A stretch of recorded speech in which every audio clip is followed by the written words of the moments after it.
Welcome to the Recipe Entertainment Podcast. I am your host, Red, and we are here for the first big video game show of 2025. And it's Xbox Developer Direct, which is going to include games like that right there. Doom: The Dark Ages, which I can't wait for. I'm excited to see it. South of Midnight. We got Expedition 33 to look forward to. Secret games. There's a lot going on. Shout out to Comic Book Crunch in the chat. I appreciate you coming through and watching this Xbox Developer Direct, with your boy. You could have been anywhere and you chose to be here, so I appreciate it. Here we go. It's going down.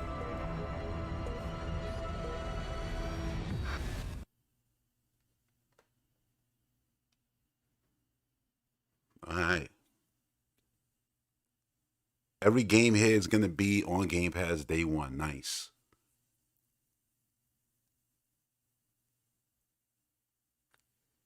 Nice. The full Xbox experience. Enjoy the show. And keep in mind, things like Doom, that's going to hit Switch too. We already got it confirmed for, obviously, PlayStation 5. So who knows what else. Like, if you're a Switch 2 fan and you watching this, just know you're going to be seeing at least one of these games will be playable on the Switch too, almost certainly, and that's Doom: The Dark Ages. Now, the last ones, they did it out of order, so you can't trust, the photos. Like, if you look at the photos, you think, oh, they start with Doom. Hell, look, they show Doom first right there, but not necessarily.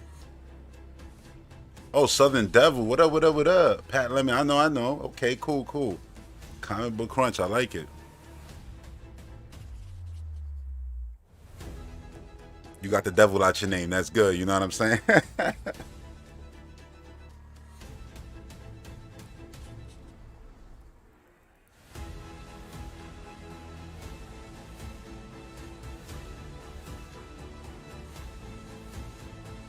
So, for a studio, straight from the developers, and yeah, I don't know nothing about no fifth game. Not really worried about that. I just want to see that man's game right there. That man's game.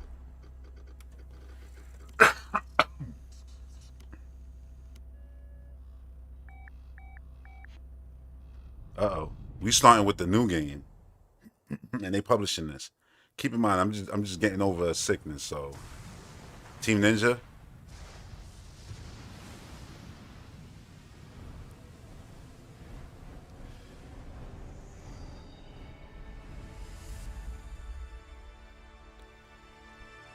That's their logo. I'll never forget it. As a Metroid fan, you could never forget it. You're like, Metroid? I'm thinking about goddamn Ninja Gaiden. I'm like, nah. It'll always be tied to a very, very sad moment. But I'm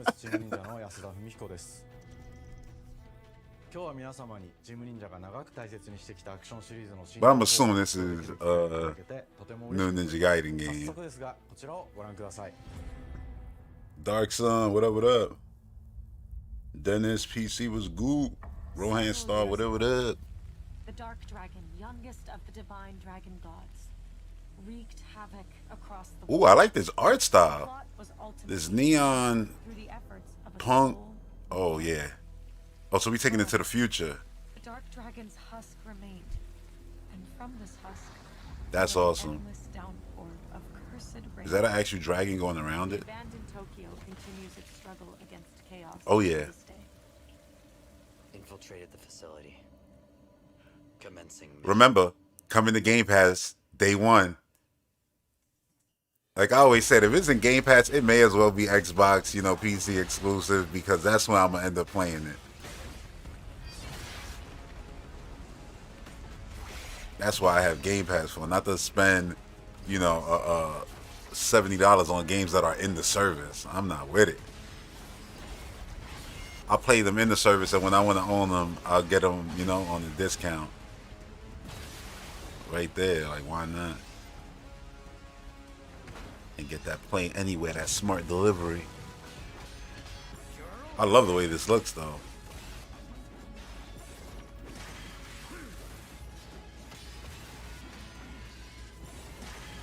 It reminds me also of Damn, what's the name of that game? Matter of fact, that was Platinum Games, if I'm not mistaken. The shooter with the dude who used to slide on the floor.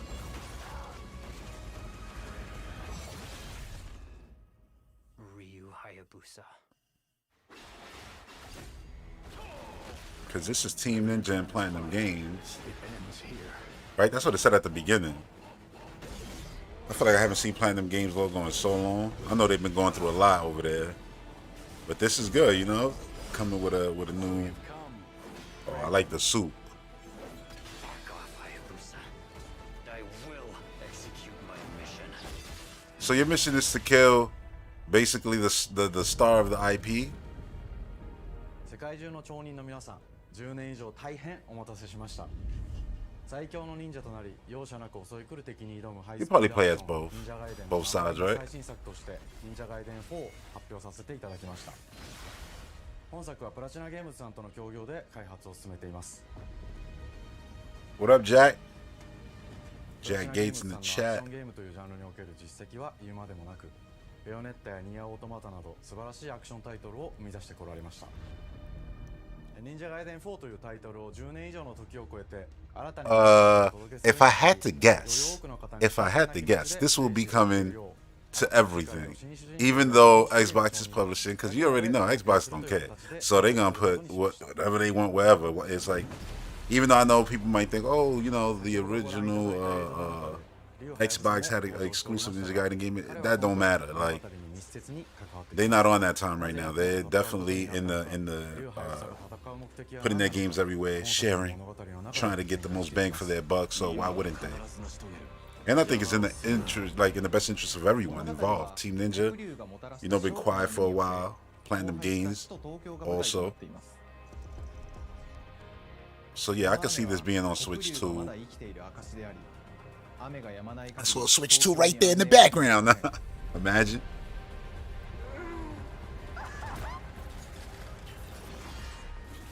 今作の新主人公であり、ハヤブサと対をなす I like how the enemies like really react to you proper. Like with every, you know, blow, they like flinch, move back, stumble.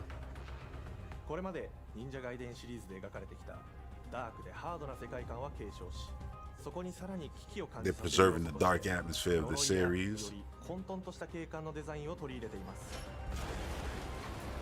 ステージプレイ中に街が呪いの影響を受け、ビルは崩れ、道は歪み、ヤクモをピンチに陥れることでしょう。 Yo, 舞台となる東京はとある出来事によって街全 they 体 had some Sonic elements in there. He was grinding. 期待する勢力がひしめき合う状態になっており、環境全体がプレイヤーに牙を向くように感じられるはずです。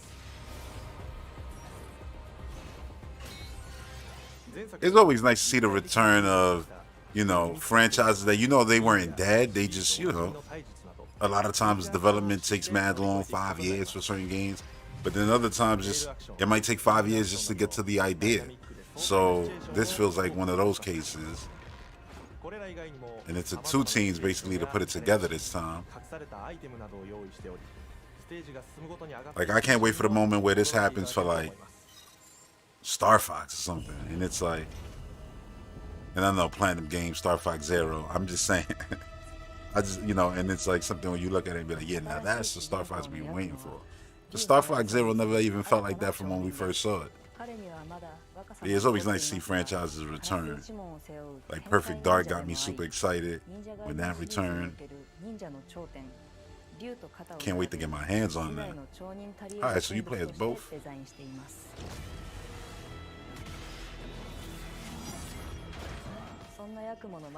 They said they didn't want a Metal Gear 2 situation. Nah, but this character looks awesome.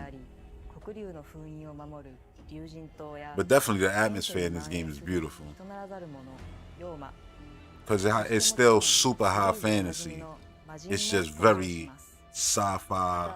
It's like, what I feel like it's like a steampunkish cyberpunk style.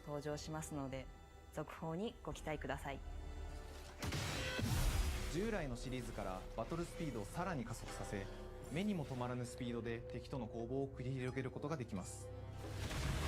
What kind of crutch are they doing? The 2D one too? Wasn't that Yeah, like we got Onimusha coming back. Yeah, Onimusha. Then we had the 2D Shinobi. So if they do a Ninja Gaiden in 2D too, that's crazy. Because you know we're gonna get a sequel to Metroid Dread, so we're gonna have 2D Metroid. Mega Man is definitely gonna come back.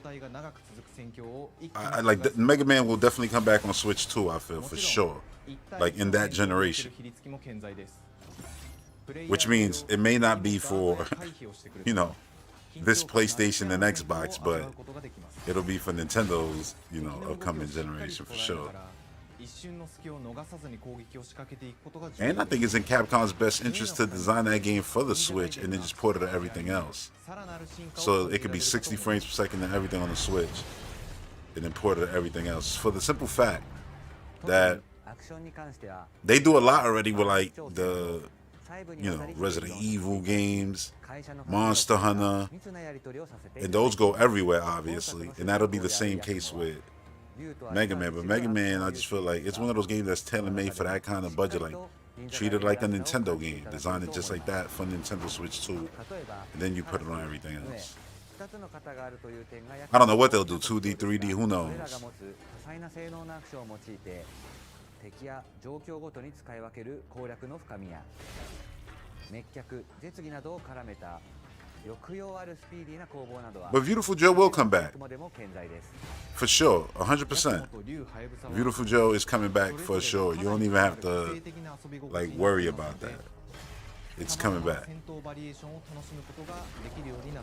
You're like, why are you so confident? Because the creators back where the IP was sitting dormant till this day. And now you see Onimusha, not Onimusha, damn it, goddamn, I'm all over the place. Okami is back. What you think is going to be after Okami? It's going to be Beautiful Joe. And I wouldn't be surprised he adds a lot of Wonderful 101 elements to Beautiful Joe. And by that I mean like it'll still be 2D, but then have some 3D in there.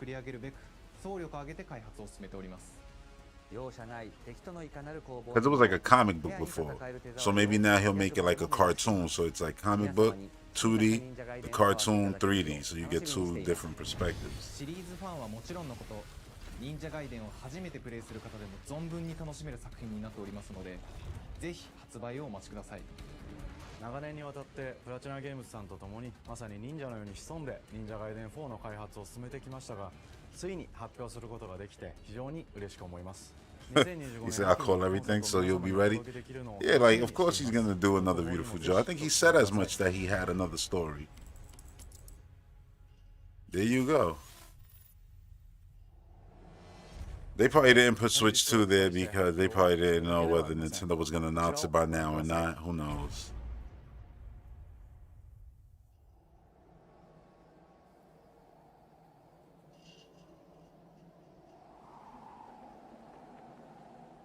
Remastered in Unreal?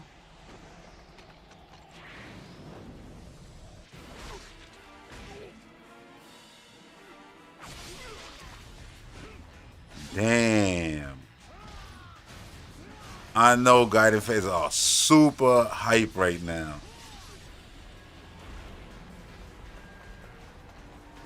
Yeah, this game, all I remember is playing this, that this game was hard as hell. I played a lot of it though, but it was still hard as hell. I didn't finish the game. Damn, the lighting is nice right there. And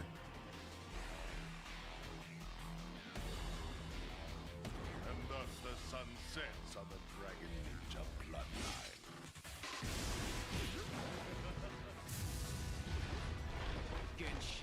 This is beautiful. You know what it is? Because it has like all the... Damn, it looks like the CGIs from back on PlayStation 2 and shit come to life.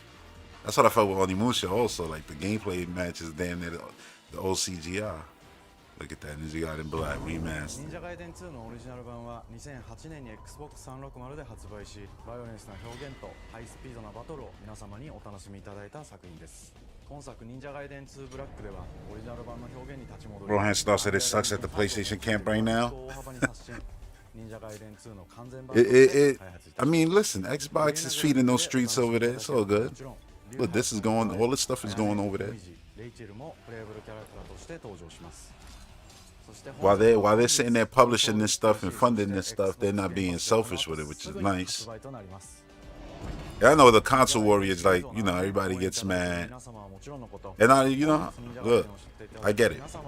Because of console wars, you need your points on the board, and when you put them on other platforms, they don't count as points on the board because it's on their console. I'm like, yo, Game Pass, smart delivery, play anywhere, cloud gaming and all that. Like, you get everything when you play through Xbox, and that's even before you purchase it.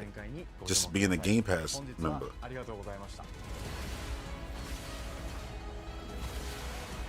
That's the best exclusivity. Fall 2025. Uh-oh. They're gonna say Doom for last. Yeah, don't be surprised we see that on April 2nd at the Switch show. Now this right here is one of my most anticipated games.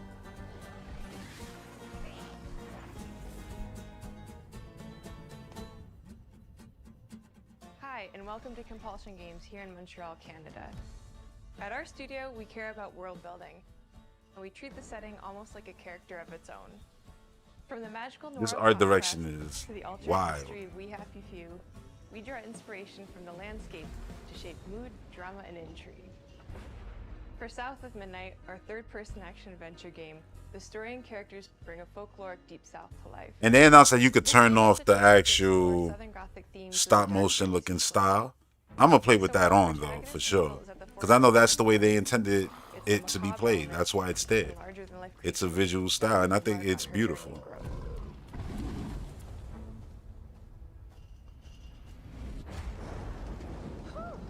It is really picking up out there. Did you pack everything? Mama.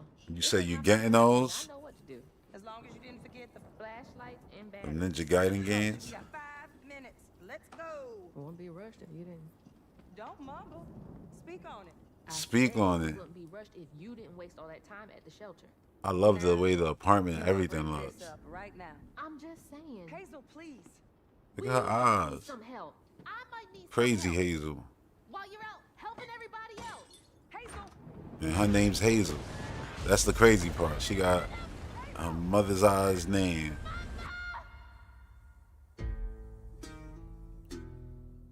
Hazel may start her journey as a typical 19-year-old, but disastrous events will push her into a darkly... Dude, the weather effects? She'll learn who she really is, and how to tap into weaving. An ancient magical power that redefines her trajectory in life. Weaving.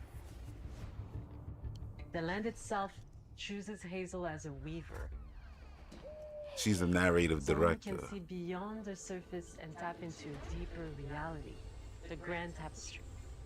Weavers can see the fabric binding our worlds, connecting people, nature, and echoes of the past. This game is so beautiful, yo. Like, it's insane to me. Hazel Like, gets it's to one of the see best both looking the games. mystical strands and stigmas in the world.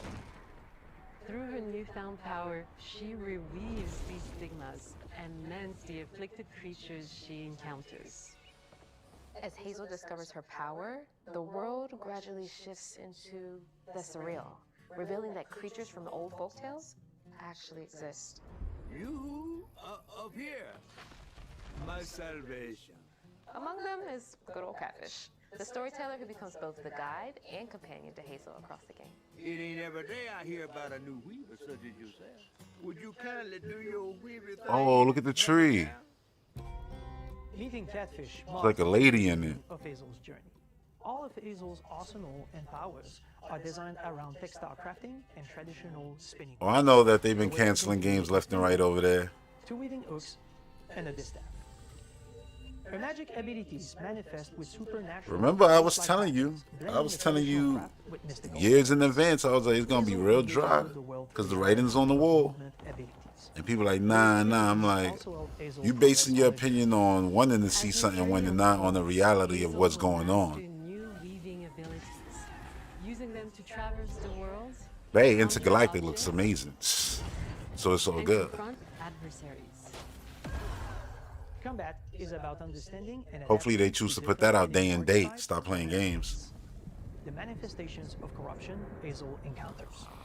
These hastes trap Hazel in combat until she unravels them, destroying them in the process.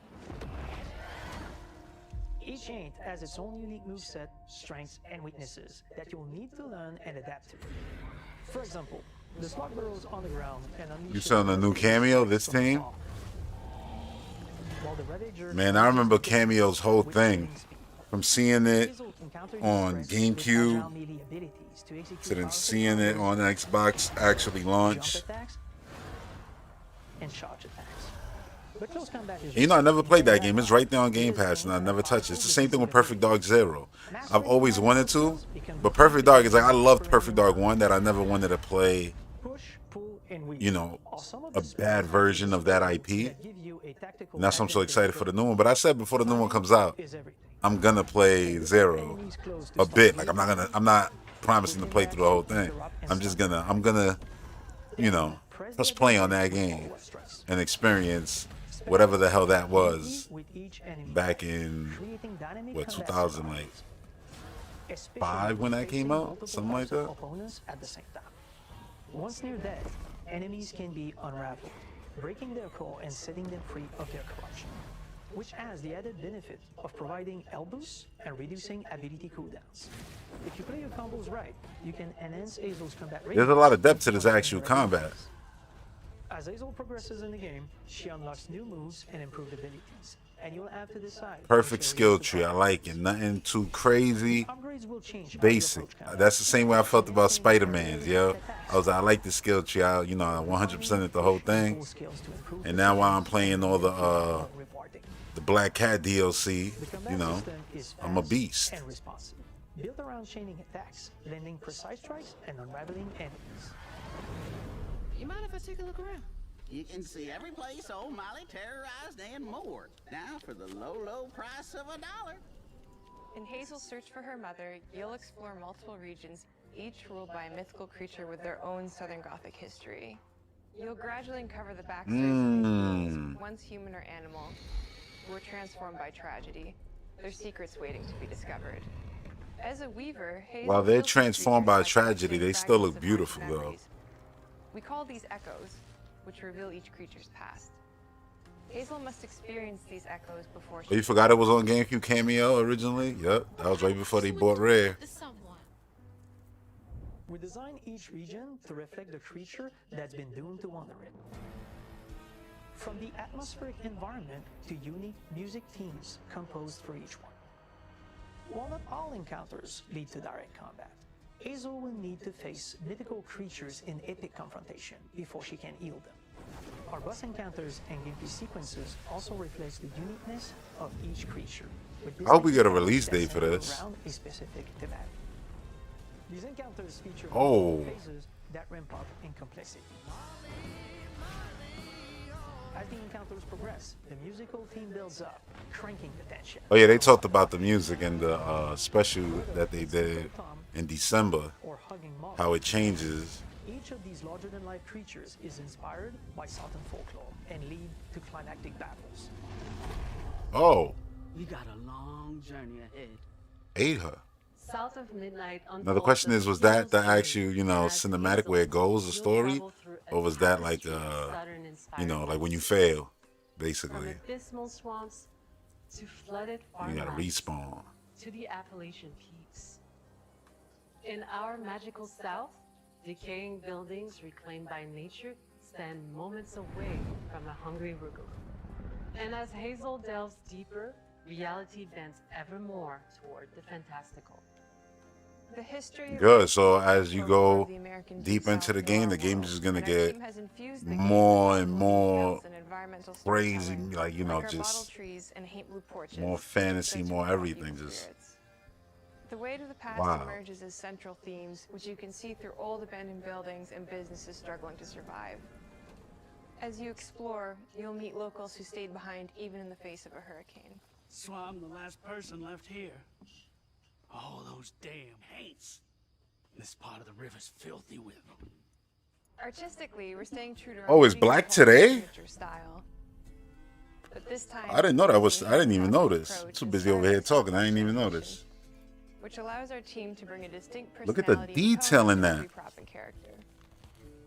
Because this folklore is open to visual interpretation, we embrace the freedom to reimagine these creatures and their stories to adapt how they craft our own version of a fantastical The beast. eyes on that, and I don't have like arachnophobia or nothing like that, but people who do, they'll probably be tripping with that character.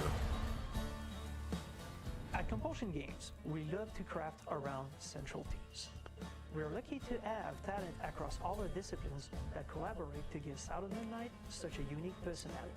We hope you enjoyed this deep dive into Sound of Midnight. We're thrilled He was to giving it announce his that it all. will launch on April 8th, and pre-orders are now available on Xbox and Steam. Oh, that they started on 64? I think they did. That's like Animal Crossing, almost came out on 64. Then they put it out on GameCube. Sandfall Interactive.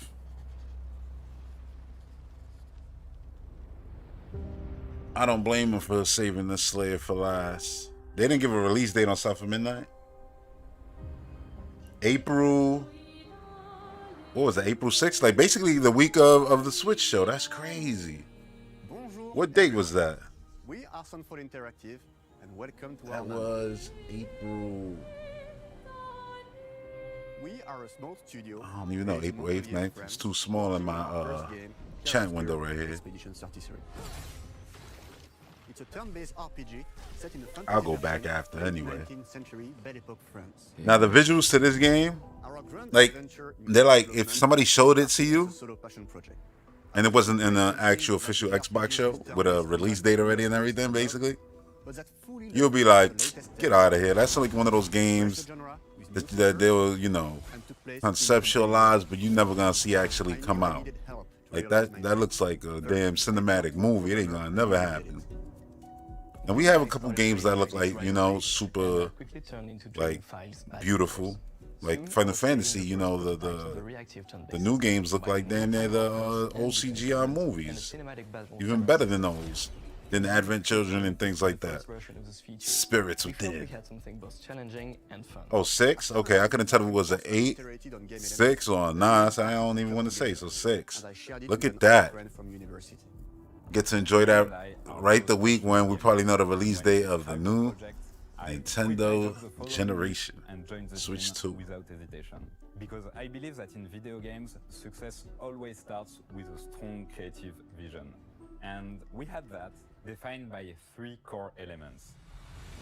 The game looks so basic in the computer, no background, no nothing, and look at the final product. Gameplay that innovates on the classics we love.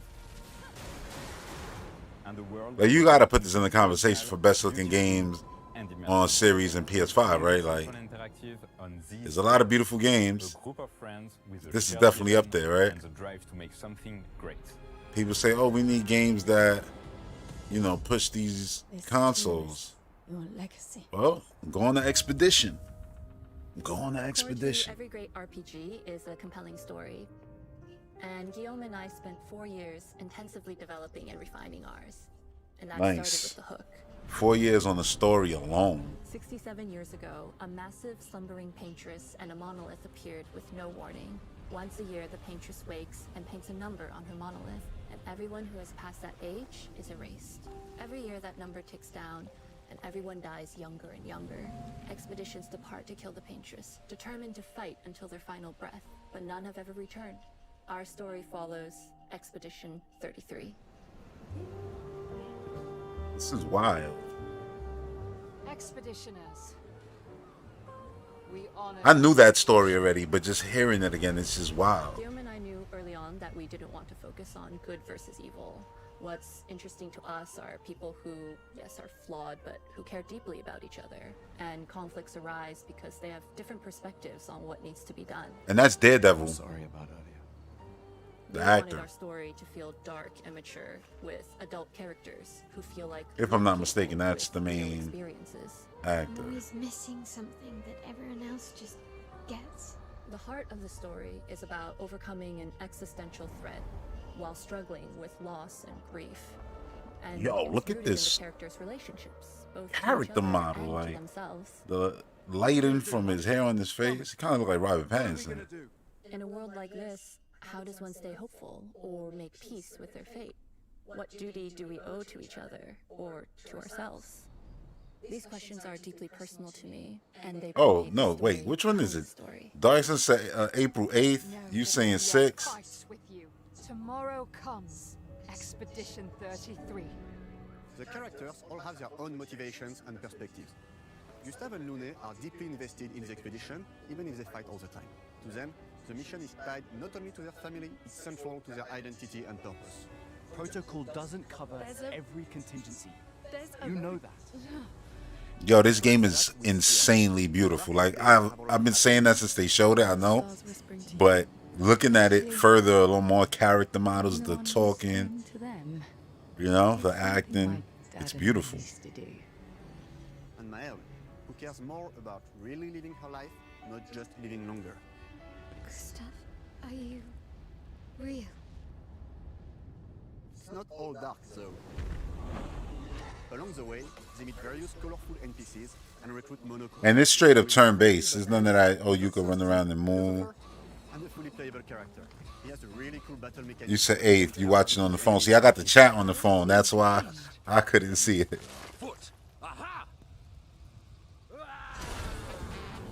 He's very, very old and has seen many expeditions come and go. He is a Jetfall, which are a group of playful beings who view Like the battle locations where the battles happen are just like, you just want to chill there. It's like, yeah, cool battle, because look how beautiful it is. Every shot is like a damn screensaver. There is Esquier, who is one of the oldest and lore-wise the most powerful creatures in the verse. Esquier is that powerful. I do look like Robert Pattinson. I don't care what nobody say. And if you bring him back his special stones, you can unlock abilities for him. Oh, that's him? Areas of the world and find exciting secrets. I'm strong, but I'm not that strong. Everyone has their own reason for joining the expedition, and each of them has their own story arc. I hope the damn giant creature doesn't turn on you after you make it all strong. In addition to a strong narrative, we had a clear vision for our own take on the genre's core gameplay. And this is in Game Pass, so the traditional turn-based battle mechanic we love, and it's nothing to, you know, try it, experience, and see if it clicks with you. And if it does, then just continue on your expedition. During enemy turns, you can negate all damage by dodging or parrying at the right time. But balancing turn-based with real-time mechanics took a long time to get right. During initial playtests, turn-based players often found... Oh, so there are real-time mechanics. Some of us are still traumatized by enemies from back then. But it's probably like, We've done a lot of I think it's more like Paper Mario or something like that. More than you like with the analog stick running around enemies and picking things like Xenoblade. And others can counterbalance with items and strategies.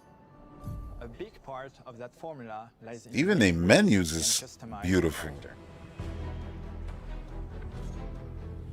We spend a lot of time designing each character's unique mechanics and their custom skill trees.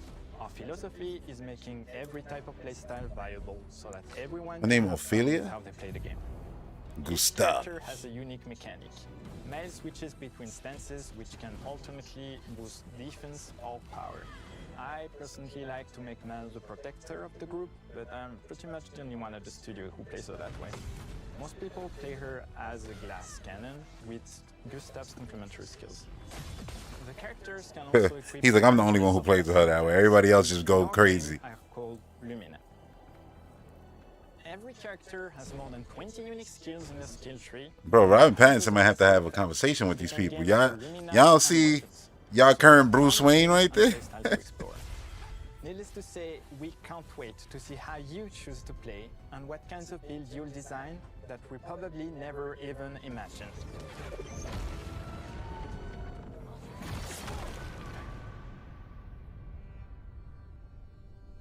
Dennis said this is basically the modern Final Fantasy we never got. Really excited to design something. Damn! Every level has its own color and texture identity. For example, the Gestural Village is I like that you can control the other characters and see their character models walking around. We wanted something that feels chaotic, grungy, and toy-like. Toy-like is a good, you know, word I would use. In a weird way, everything does look like that. Built without much thought. Like porcelain, like everything could just shatter. Which is pretty much what the Gestrels are like. The Gestral village is hidden inside the ancient sanctuary. The ideas here were forest, labyrinth, and sentinels. I designed it as a vibrant place, like an old graveyard of Gestrels, or forgotten wooden toys in a box, with two main colors, red and white. I wanted to make it feel cozy, hidden from danger, with traps and labyrinths in case enemies get in. Same process with the characters. Creative John said you forgot it was happening. Nah, yeah, the show's been good so far. They showed 2 Ninja Gaiden games, 4, and the remaster of Black and made in Unreal Engine. So yeah, good stuff. Everything you're seeing is basically coming to Game Pass. South of Midnight had its best showing probably yet. They showed a lot of the combat, the world, and gave it a release date, which is April 8th. And start of the project, there was one thing that we absolutely wanted to bring back from all the we still waiting on a feature we really loved, but the Slayer. These days, a completely 3D and navigable world map. Yes, we've got a world map.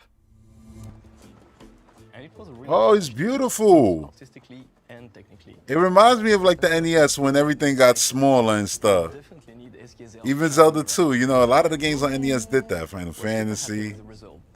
As there's a lot of side paths and damn, that's so cool. If you want to fight the toughest bosses of the game, you will have to explore. Good luck.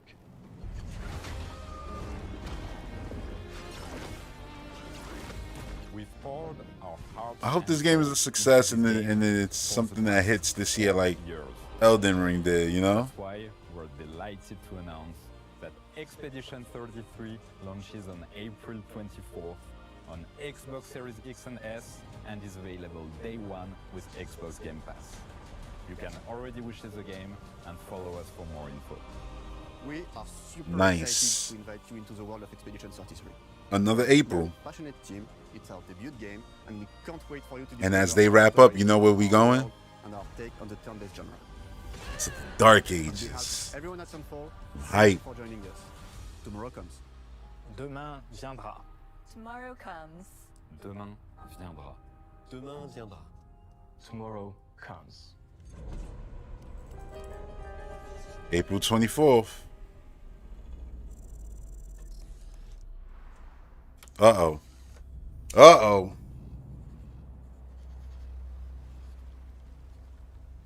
Here we go. Open the doors.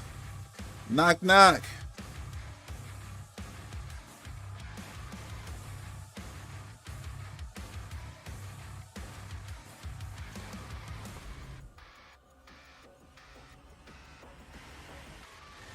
Hello, and welcome to Dallas, Texas, home of id Software, where more than 30 years ago, Look at that Slayer back there, yo. developers helped define and set a course for first-person shooters.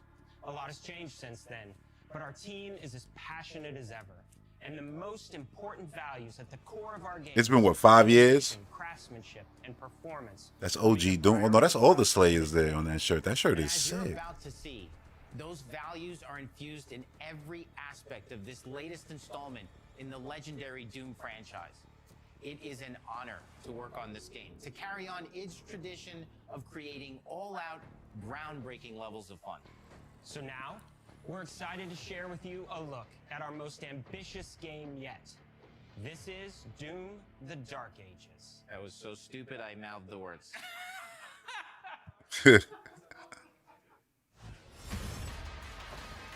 Oh, damn. Ball and chain. Here we go. He just big booted that demon? Oh. The cinematics look so sick in this one. In Doom: The Dark Ages, you will feel like the superweapon in the center of a medieval war against hell. Set in a cinematic sci-fi fantasy world full of locations to explore. He says cinematic. They must have got new people to work on cinematics, so these cinematics are a clear jump for the series. Holy shit, they look sick. Then Doom: The Dark Ages will Oh. be the perfect entry point into the series. And if you're a longtime fan, then you'll be proud to see, in a lot of ways, Ooh. is really a return to form. So let's break it down, starting with the combat. Okay. In Doom Eternal, you felt like a fighter jet. In Doom the Dark Ages, you'll be an iron Oh, tank. tech is crazy, yeah. Dennis, I agree. Still fast. Look at this. A grounded combat system with an emphasis on power over A grounded combat system. What does that mean? and a balance between enemy projectiles and player movement speed that makes strafing. Can you not jump? Is that what they're trying to say? In the classic Doom games. But it's not all about nostalgia. Innovation is the goal, always. Now, you got to be able to jump. They cannot take it back like that. With new tools and new mechanics to master. Let me introduce you to the Shield Saw. Block. Throw. Parry. Parry. Deflect. All from one input. It's contextual. Tons of depth on a single button press. Nice. You know, we want every Doom game to stand on its own. You saw the way this dude came through? So in 2016, we asked you to run and gun. In Doom Eternal, it was jump and shoot. And in Doom the Dark Ages, you're gonna stand and fight. He said stand and fight. What are we doing? What are we doing here? He's literally... Shield Saw will give you the strength to go head to head with some of the biggest, baddest demons we've ever created it in. But that's not all. Because if you're gonna stand and fight, then you gotta have something to follow up that opening parry with. How about an iron flail? So that replacing like your flamethrower? Or even a Doom spiked mace. You got a mace. 3 melee options that are part of a melee system. Oh, shredded them. What is going on? Man, the visuals are so nice. An all-new, unsynced, completely in the player's control glory kill system. From any angle, in and out, as you see fit.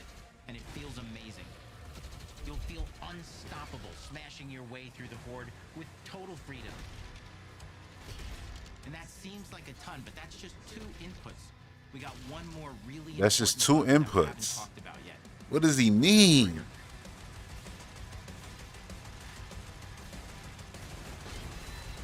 I like the way they made the health system in this game on the actual HUD. Far easier to read during gameplay. Yo, it's a double.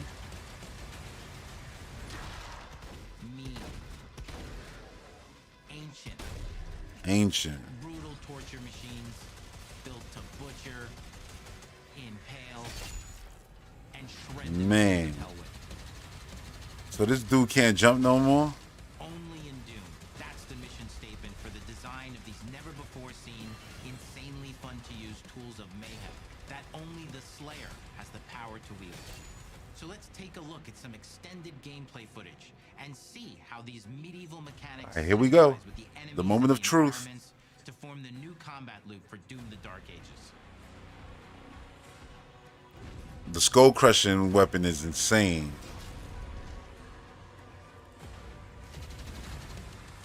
That probably was a Pokemon on the desk.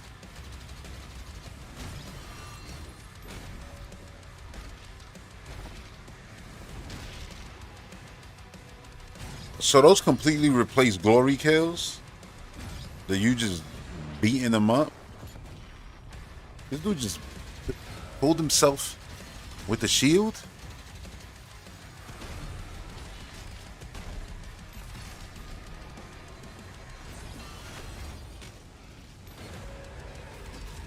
Yo.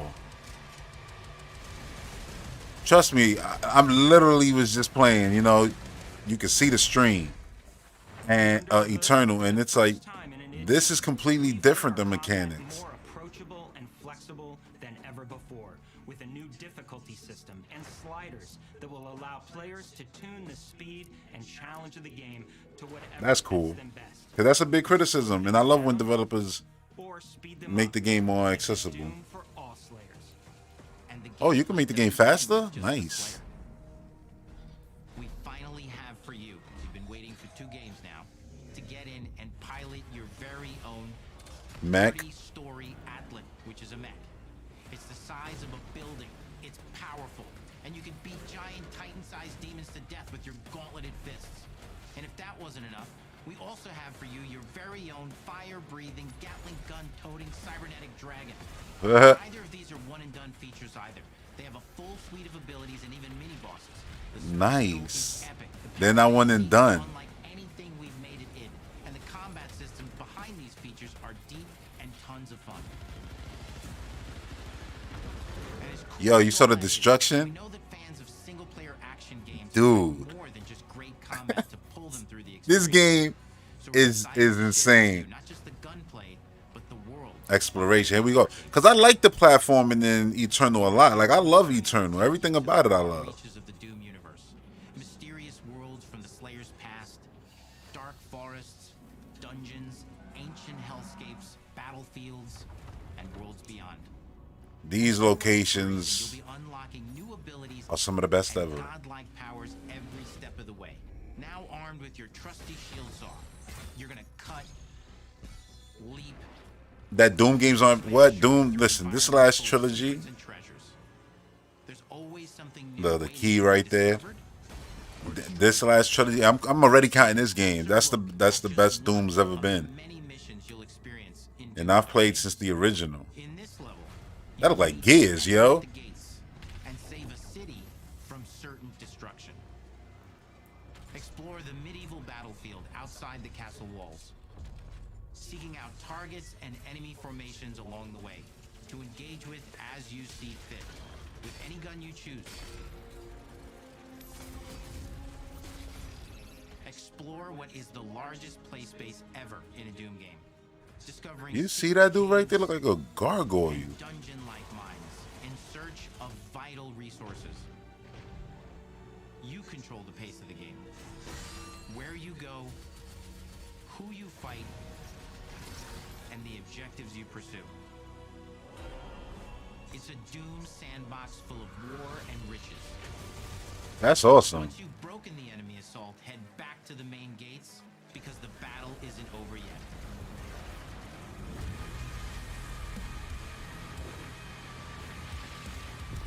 Yo.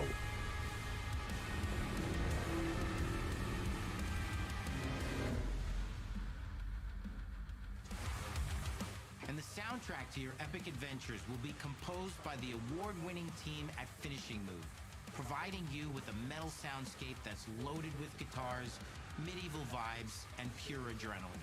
You'll feel like you're expanding the legend of the Slayer with every mission you complete. This game And speaking of that legend, comes out the same year as Metroid Prime 4. That's all I gotta say. That's crazy to me. it's a summer blockbuster event with everything on the line, and you are the star of the show. Your power is coveted by your enemies and withheld from your allies. With the Slayer imprisoned at the start of our story, the balance of power between good and evil is shifting, and time These cinematics, let me tell you, and the perfect entry point for new players. it's such a massive leap. Now, as we've taken the narrative out of the codex and into the cutscenes, featuring new characters, old allies, and powerful new villains. And for returning players, it leads directly into the Doom 2016 Slayer's Testaments. It's an Oh, wow. action story worthy of the Slayer's legend. So that you basically look at this as a prequel to 2016. We've got 10 years. So this is 1, 2016 is 2, and Eternal is 3. Makes sense. The hope with all this, the goal, is to give players an experience that's as fun to play as it was to make. And make something that's good enough to become the best game id has ever made. This is awesome, the way the developers are all just coming together. When Doom the Dark Ages releases,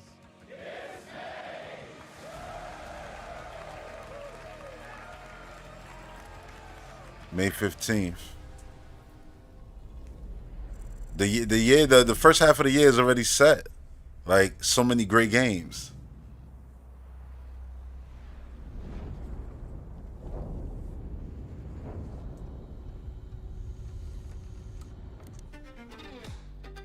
I cannot move.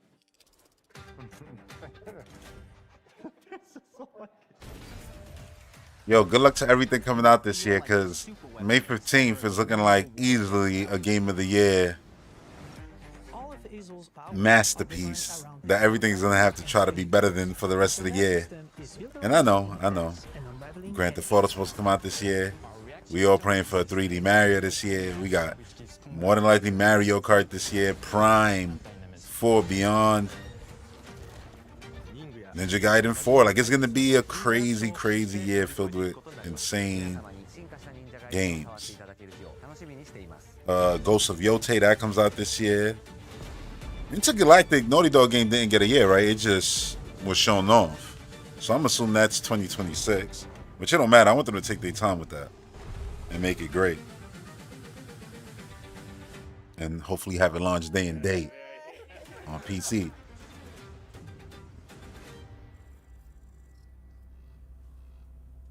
Awesome show. Alright, so I gotta definitely throw this Doom back real quick. Because this whole thing was just... It's... You know what? I want to go specifically to the gameplay portion.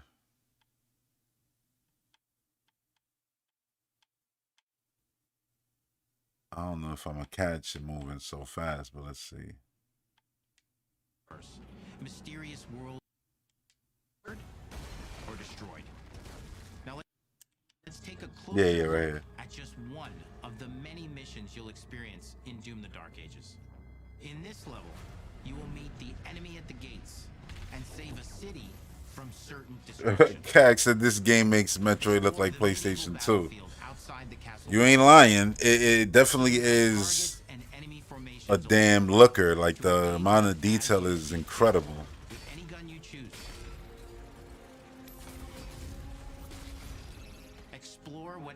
But I hope to, but I wouldn't go that far, you know. But I know what you mean, like the visual jump.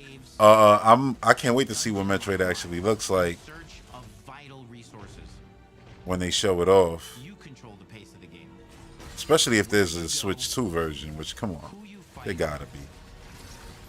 That was literally Metroid Prime 3 right there. All the spheres coming at you, and you have to pick the right one.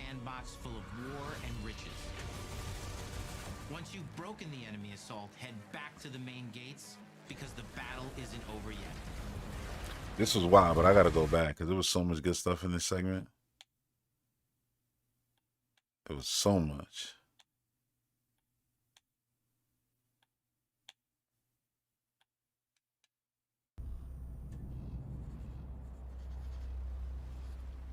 You said it won't look like this? Of course not. Of course not. It's being made only for Switch. These games are being made for damn consoles that are damn near 3 generations ahead of the Switch 1. Hello, and welcome to Dallas, Texas, home of id Software. Where more than 30 years ago... Well, I knew they wasn't going to do a one more thing when they did the one more thing at the beginning. I knew they wasn't going to put nothing after Doom. A lot has changed since then. Because that would have just been disrespectful. Doom is like Zelda. You know, it's like, it's a legendary IP. Nothing comes after that. Like, Nintendo would never do one more thing after showing off a Zelda game for the first time. That is the one more thing. It is an honor to work on this game, to carry on id's tradition of creating all-out, groundbreaking levels of fun. So now, we're excited to share with you a look at our most... Man, I can't wait now. Like, yo, getting to April is so crucial now because I want to play South of Midnight. I want to see these Nintendo games, get a release date for stuff, so that then I know when it's like, oh, this one we're going to get to play Prime. So I'm going to go from Doom to Prime to who knows what else. I'm going to be on Mario Kart like crazy, obviously. And I can't wait to find out what's the hook with that game. Like, what's the new thing? Because we done did gliders, gravity, underwater, all this wild stuff. And they got to now top that. They basically got to do what this game did, you know, for Doom. For, look at the detail on it. That's insane. The spider.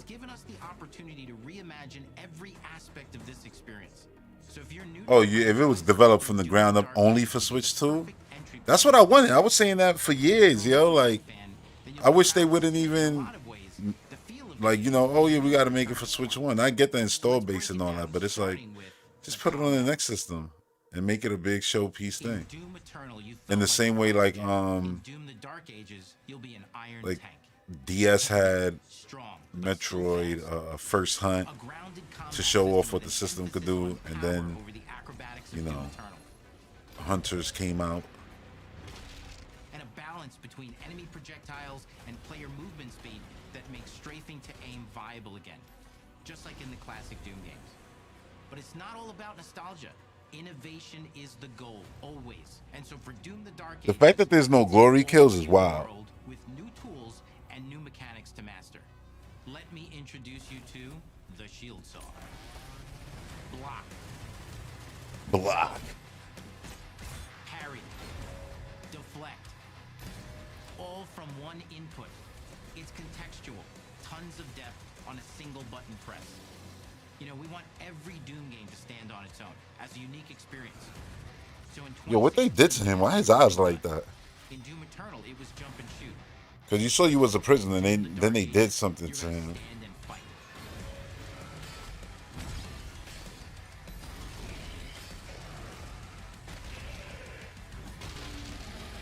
And the Shield Saw will give you the strength to go head to head with some of the biggest, baddest. I'm not gonna lie, like it feels like, but I don't like. It's weird because I don't think when I'm playing it's gonna matter much, especially when I'm hand dudes with a ball and chain and a damn mace and the damn big boots and fists. Like, but the glory kills, they was something that really, you know, stood out.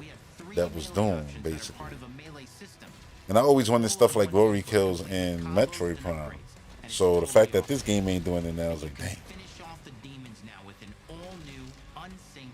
Imagine Metroid does do it now, so then this game doesn't have glory kills, but then Metroid does.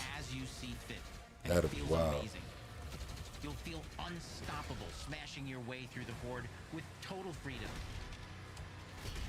And that seems like a ton, but that's just 2 inputs. Duke Togo asks, do I prefer directs with more games and less details on each game, or less games but more details? You know what's funny? I'm always more into the details, right? But I love the appeal of a direct where it just shows you a bunch of crap, you know, in one direct. That you just like, yo, oh, you know, like back to back to back. I love that too. So it's like, it's hard to really pick and be genuinely like, this is my honest feelings on it. Because, I mean, it'd be different.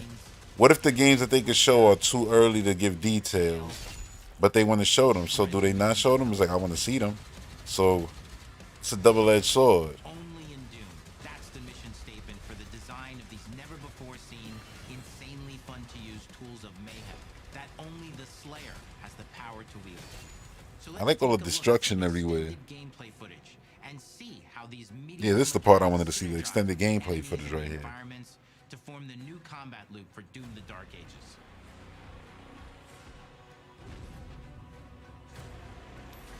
So you could jump. It's just not a jumpy game, is basically what they saying. Thank God. I was like, there's no jumper in it. You're going to feel kind of like, I don't want to feel glued down to the floor.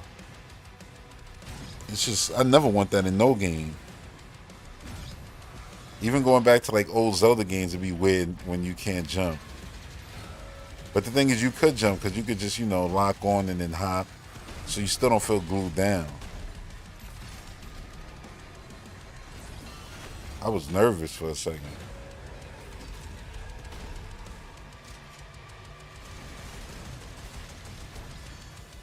The thing is, they probably don't got like the dash and stuff, maybe. Or maybe they do. I gotta pay more attention to it right now. I'm just like, damn, is that missing? Is this missing? I know you're more of a tank in this game for sure, which goes with the Dark Age setting. I'm definitely gonna make the game speed probably like super fast because I like the way Eternal feels. See, Eternal feels like that, like it moves, and that's more my speed.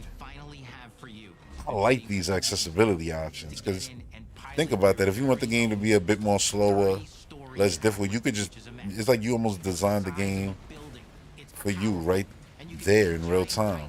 Just go right into the menus. And if that wasn't enough, we also have I love this area. fire-breathing, Gatling gun-toting cybernetic dragon. Your dragon is basically Panzer Dragoon. They have a full suite of abilities and even mini-bosses. The spectacle is epic. The Power Fantasy is unlike anything we've made it in. And the combat systems behind these features are deep and The scope of everything looks big too. That's the crazy part. And as cool as all that is, we know that fans of single-player action games expect more than just great. They made you feel like you're actually a Titan. It don't feel like, oh yeah, I'm just a slave still running around. Gunplay, but the world of Doom: The Dark Ages.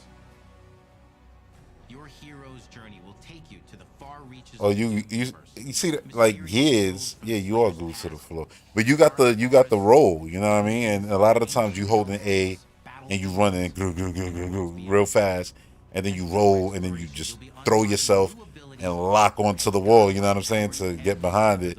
So it doesn't feel like you glued to the ground. Because in Gears, you can move pretty damn fast. But I know what you mean. Damn, that's true. Gears isn't like a jump button game. Yo, what if they added a jump button to Gears of War? Oh my God. Imagine those players who was, I mean, crab walking kings. Give them a jump button? Oh no. The dudes will be bouncing off the wall all day with the shotgun. Seeking out targets and enemy formations along the way. Give them a jump button? Oh no. With any gun you choose. Explore what is the largest play space ever. Yeah, yo, they gave him the Captain America shield, which I love that. In search of vital resources. Yo, playing Spider-Man, right? It just gets me mad, yo. Because playing, it's the same feelings like I got with Arkham Knight. I played Arkham Knight and I was like, yeah, this is a masterpiece. This is like when you dream of a Batman game, Arkham Knight was it. Batmobile, flying through the city, ziplining everywhere, the way you could fight enemies and everything. Batman. Then, Spider-Man. Playing it and I'm like, masterpiece. Perfect. It's literally everything I feel about Arkham Knight, but for Spider-Man. Not a single complaint. How is it hard to make all these other superhero games? Thank God we got a Captain America game coming out with Black Panther. You know, I know EA got that Iron Man game in development. That should be just like Arkham, just like Spider-Man. And it's like, oh, but that will be the same thing. Most superheroes is the same thing. They in the city saving the day where you want it to be. So it's like, I think that gameplay style, that Arkham Spider-Man style is almost the best style for superhero games. I could take any superhero like that. Punisher, Ultimate Destruction proved that before Batman. You know what I'm saying? And Spider-Man 2 back in the day was amazing. Like, and yet they act like it's rocket science to make superhero games. Because I thought Hulk Ultimate Destruction was a masterpiece. Thought it was 10 out of 10. And I felt the same way Arkham Knight, and I feel the same way with Spider-Man. Featuring new characters, old allies, and powerful new villains. And for returning players, it leads directly I can't wait to see what Blade is. 2016 Slayer's Testaments. It's an action story worthy of the Slayer's legend. But yeah, that Captain America game coming out this year. I hope it does come out this year because that game just looks stunning. We've got 10 years of making modern Stunning. games together, and we've done better with every game. Speaking of stunning, I'm gonna go to that other stunning game. Every game they showed here was beautiful. Let's go to the beginning. Yeah, let's get to the game. Several years ago. Right? That whole game was good. It's the same thing with the Lord of the Rings, the Two Towers, and Return of the King that came out on GameCube, PS2, and Xbox. Those games was masterpieces. And it's like, oh, how you make a great Lord of the Rings game? It's like, y'all did them. They right there. I don't care if it's a new developer. Like, look at those games and then just make that. Everybody will be like, yeah, that's exactly what we want. There's some games that was just perfect, like Matrix, matter of fact. Remember Matrix? What was it, Enter the Matrix and all that?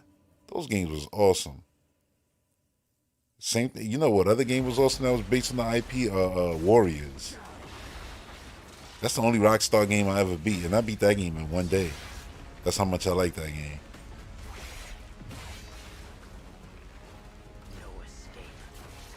The damn Warriors on PS2. That game was fire.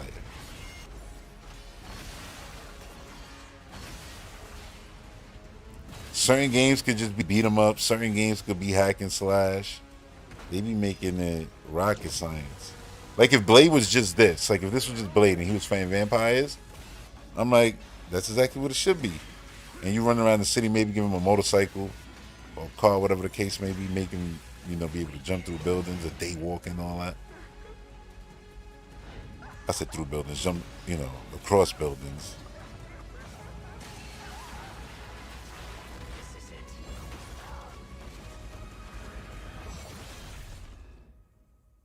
I like that this game got all the style that it would have had if it was made back in the, you know, original, like, era of when these games were really started being made, PS1, PS2, you know, that era. It has all the feelings of that. And it's the same thing with Onimusha. It has all the feelings of that era too. But with all the beauty and detail of a modern day game.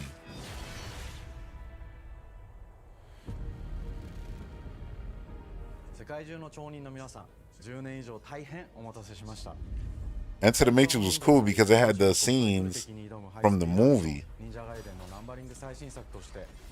Remember the deleted scenes with Jada Pinkett and stuff? They just used it in the game and they just filled in those parts with a video game. So when you watch the movie and you see them go off on their mission, if you play the game, you're like, oh yeah, I did that. I remember that. And I'm mad because I don't own that game no more. I wish I did. I don't even remember what I traded that game in for, but I know I did. And I've been mad about it since. But it was like that. It was back in the day. Oh, Dennis also loved those Lord of the Rings games, Spider-Man 1. Yeah, yo, those games was classics.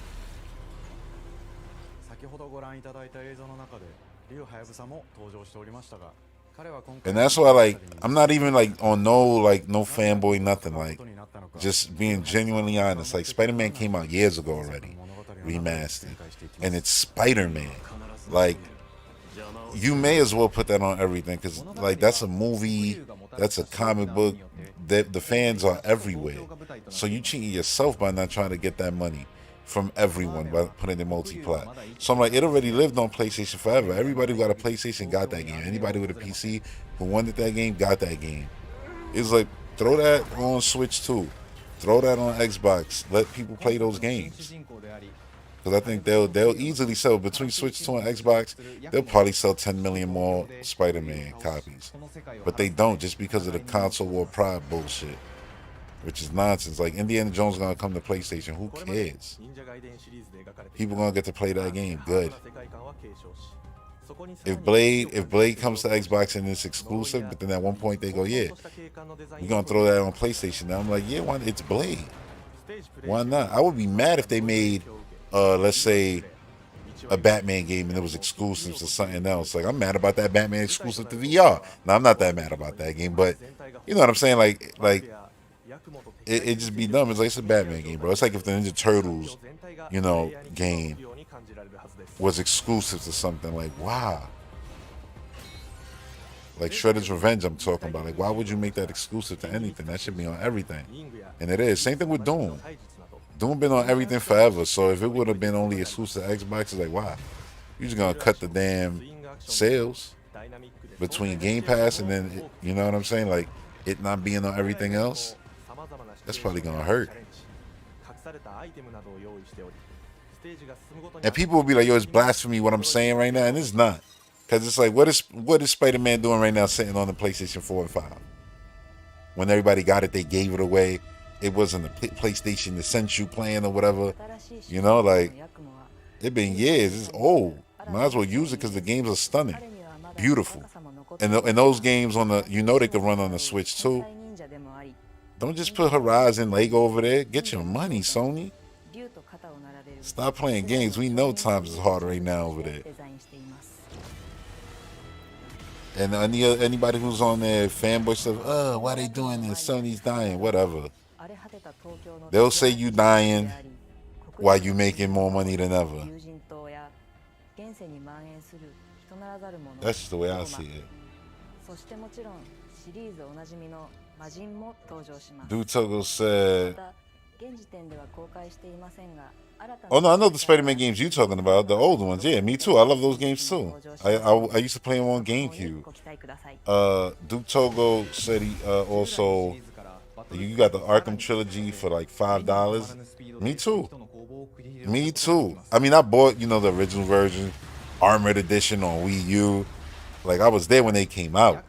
But yeah, when I basically got them on my Xbox account, yeah, it was like $5 for all the games and all the DLC. I got Arkham Origins on Steam literally in December for like $5. And even though I have it on Wii U, I was like, I just want to have it somewhere where I'll be able to always access it. So I got it on Steam for $5. I got Arkham Knight, all the Arkham games, the whole trilogy, on Epic Game Store. That's where I got Spider-Man too. Well, I got Spider-Man on Epic Game Store, Spider-Man Remastered. But then I got Miles Morales on Steam. And Spider-Man 2, I'm going to get on Steam too. Just because. But yeah.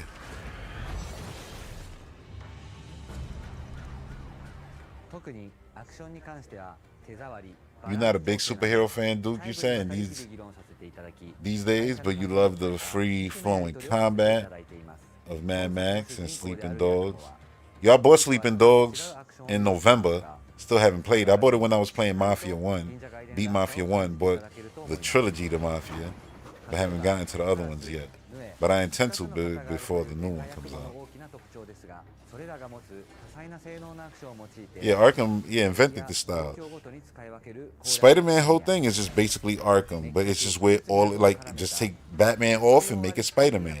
Spider-Man stuff is just gonna be more flashy, and they just capture it perfectly. So when you sneaking around and webbing people, I mean, yeah, that's what Spider-Man would do versus Batman. So certain things, I mean, Spider-Man's a super powered hero, you know what I mean? Like, Batman's a superhero, but he's just a dude, like Punisher. Spider-Man actually, has abilities, so his stuff, again, is it's just more flashy. But it's cool that you got these two games that just exist. Well, there's more than two. But you know what I mean? These series, the Arkham series and the Spider-Man games that I think are going to hold up well for the next 30 years easily. And they're perfect, games of those IPs. And yet people are like, you can't make Superman. I'm like, yes, you could. Spider-Man ain't even, Spider-Man isn't hard. It's simple. It's a very easy, casual game, and none of that makes it a negative. I love that about it. Like, I want to feel like Spider-Man. I don't want to feel like, oh, these little grunts is way stronger than me and everything. It's the same thing with Batman. Like, they're not hard games. They're super easy and approachable, and that's what makes them great. Not everything needs to be, super crazy, hard, challenging. I know they got difficulty modes. I'm sure you can make the game harder. But I played Spider-Man on Amazing, which is like normal. And it was fun. There was a cool Punisher game on PlayStation 2. I don't remember the game's name. I never played Mad Max. It's always there on Xbox for like $5. I should pick it up. Yeah, they did a good job with this. They did a hell of a job with this game.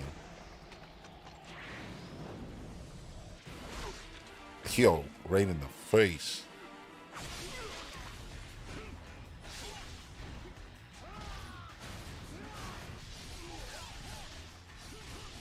Like, look at the world around it. Like, you remember on PS2, like back in the video game magazine days, like Game Pros, EGM, they would have like the 3D renders of like 64 games and PlayStation games. There was always 3D renders. That was like the cool thing to do. Look at what they look like, and they'll use that for, obviously promotional material. The game looks like that to me, but I know this looks better than those 3D renders from back in the day. And that's why it's super, like, it just feels like this is the best generation. Because everything just looks the best. From Mario Kart games to Doom to Metroid to Grand Theft Auto to Spider-Man, and everything just looks like, look at the Captain America Black Panther game of 1943 that's coming out. Like, that game looks insane.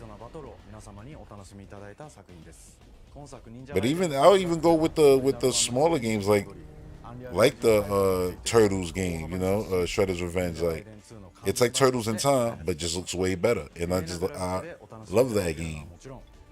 It'd be like 6 of y'all running around online just beating the game. Is mad fun. And they still supporting that game. I actually bought the DLC that they dropped for it.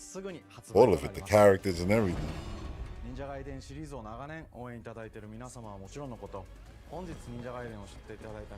Like, it's the lighting in this game. It looks so sick.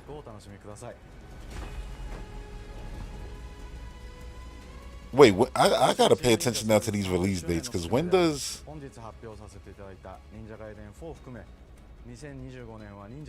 Year of the Ninja, alright, but when does...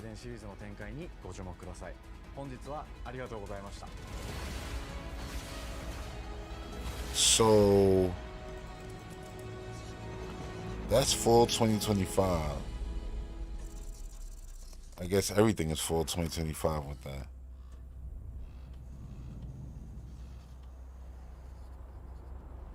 So now, look, I know there's going to be other shows, but let's keep it real.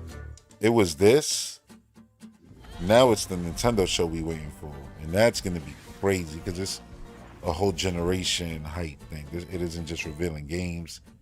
It's Hi, and welcome to Compulsion Games here them in Montreal, pushing Canada. the whole system At our on studio, we everyone. care about Like, this is world why you got to get it. These We'll are the keep games. setting almost This is the like a picture features of of the ourselves. system. So that's going to From be the a magical world of crazy Minecraft event. to the alternate And then universe right we after have that, you, we draw inspiration Xbox from is the back landscape with to their shape mood, June drama, showcase, which can For include South of Midnight, anything our from third-person action-adventure game, Fable story and characters to bring Perfect folklore Dark Deep South to life. to Gears of War This gave us to a new chance to Forza explore game Southern Gothic to themes just with a dark fantasy anything. twist. Clockwork Revolution. So while our protagonist Hazel is at They the got forefront of games. the I ain't gonna story, say her name. it's the The macabre point is that elements the shows is of pretty artificial much creatures. this year feels like the best year of you know, video game announcements. Early in the year we already got bangers coming out, RPG action adventures. You know, there's a lot. Mama, this ain't my first hurt. Doom, Doom. As long as you didn't forget the flashlights and batteries. Oh, shoot, we got 5 minutes. Let's go. Won't be rushed if you didn't. Don't mumble. Speak on it. I said we wouldn't be rushed if you didn't waste all that time at the shelter. Now, you want to bring this up right now. I'm just saying. Hazel, please. We might need some help. I might need some help. While you're out helping everybody else. Oh.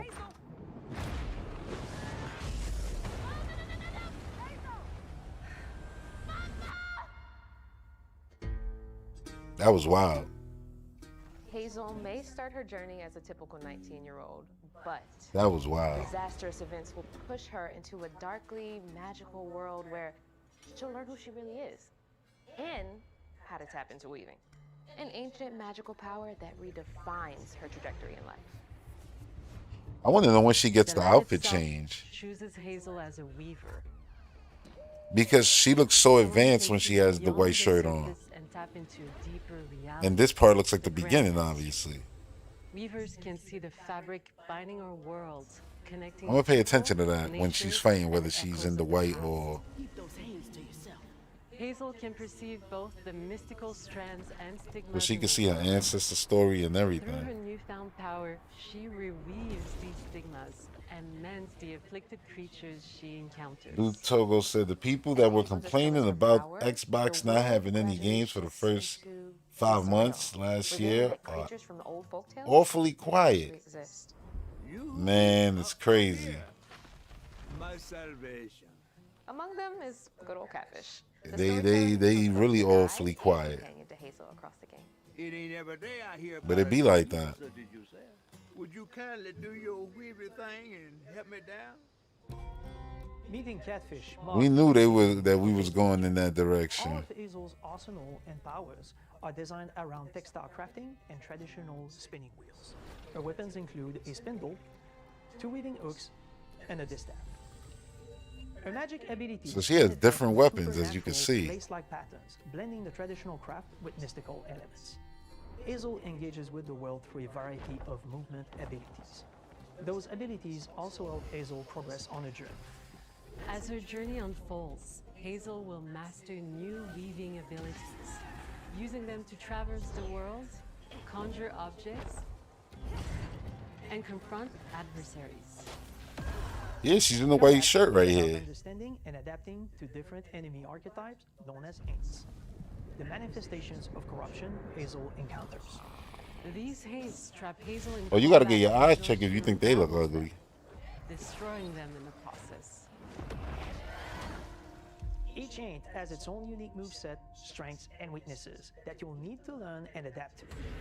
For example, the slug burrows on the ground and unleashes devastating strikes from afar, while the Ravager closes the distance with chilling speed. Hazel can counter these threats with agile melee abilities to execute powerful combos, jump attacks, and charge attacks. But close combat is risky and can backfire because Aints have powerful defensive abilities. Mastering your magical skills becomes the key to gaining the upper hand in combat. Push, pull, and weave are some of the spells at your disposal that give you a tactical advantage during a fight. Timing is everything. Pull distant enemies close to start melee combos. I like that her weapon, like her weaving, is like Spider-Man's web. Like you can pull the enemies towards you. Press the advantage with follow-up strikes. Spells interact uniquely with each enemy type, creating dynamic combat scenarios, especially when facing multiple types of opponents at the same time. Once near death, enemies can be unraveled, breaking their core and setting them free of their corruption, which has the added benefit of providing I like the way the health combat and looks. reducing ability cooldowns. If you play your combos right, you can enhance Hazel's combat readiness and keep on chaining her abilities. As Hazel progresses in the game, she unlocks new moves and improved abilities, and you'll have to decide which areas to prioritize. The upgrades will change how you approach combat, like enhancing Man, shut the area fuck up. attacks, or refining push and pull skills to improve precision and make them feel more rewarding. The combat system is fast and responsive, built around chaining attacks, landing precise strikes, and unraveling enemies. You mind if I take a look around? You can see every place old Molly terrorized and more. Now for the low, low price of $1. In Hazel's search for her mother, you'll explore multiple regions, each ruled by a mythical creature with their own Southern Gothic history. You'll gradually uncover the backstories of these beings, once human or animal, who were transformed by tragedy, their secrets waiting to be discovered. As a weaver, Hazel heals these creatures by collecting fragments of haunted memories. We call these echoes, which reveal each creature's past. Hazel must experience these echoes before she can mend them. What kind of person would do that? You already knew what that was. We design each region to reflect the creature that's been doomed to wander it. From the atmospheric environment to unique music themes composed for each one. Don't play around here with that. All encounters lead to direct combat. Hazel will need to face mythical creatures in epic You combat get made before she can go away.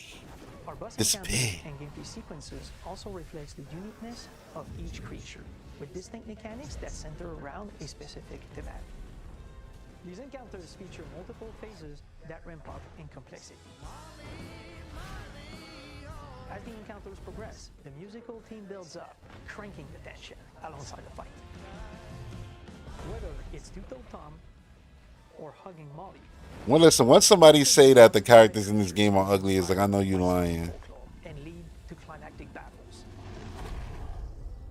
They all the saying, oh, the game is woke. They ugly. Like, just say you racist, shut up and get out of here. Like, you know what I'm saying? Like, nobody wants you here.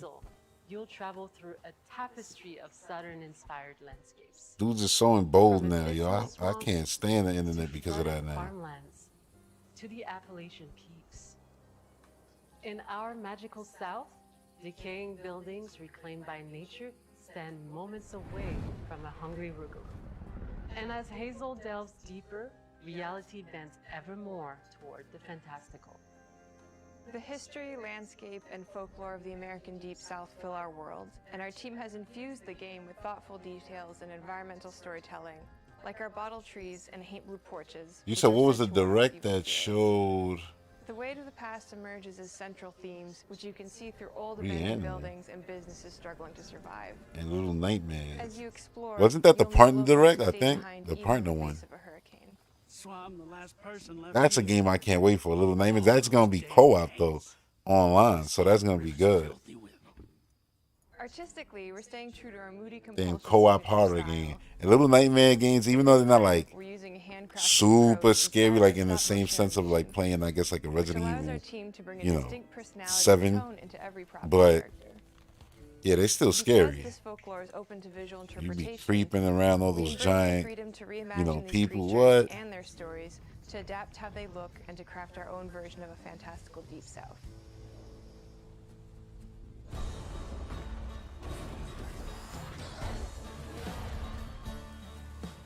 At Compulsion Games, we love to craft around central themes. We're lucky to have talent across all our disciplines. Oh, Party Animals, man. Party Animals recently left Game Pass, but they put it on sale. Hope you enjoyed this deep dive into South of Midnight. And Party Animals has a Mario Kart mode that's good. April 8th, and pre-orders are now available on Xbox and Steam.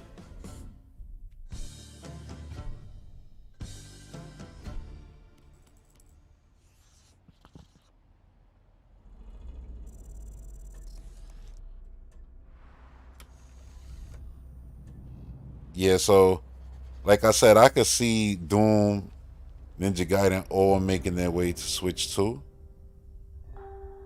Because I mean, the Doom games was there. Ninja Gaiden, it's like, I feel like Team Ninja and Platinum, I think every developers from Japan want their games on Nintendo hardware. Because that's what Japan plays. And it's like, if the shit ain't on the Nintendo hardware, we can't even talk about it in this country because people ain't playing it. We are a small studio. Like, that's the based in craziest part. France, working on our first game, Clair Obscur Expedition 33. It's a turn-based RPG set in a fantasy version of. You say you never lost in the Mario Kart mode? That's crazy. Our grand adventure in game development actually started as a solo passion project.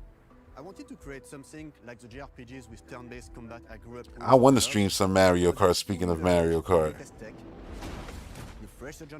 But I'm dreading going to the tournament because I hate the fact that you can't just input the date. You gotta scroll from in the last tournament was probably years ago.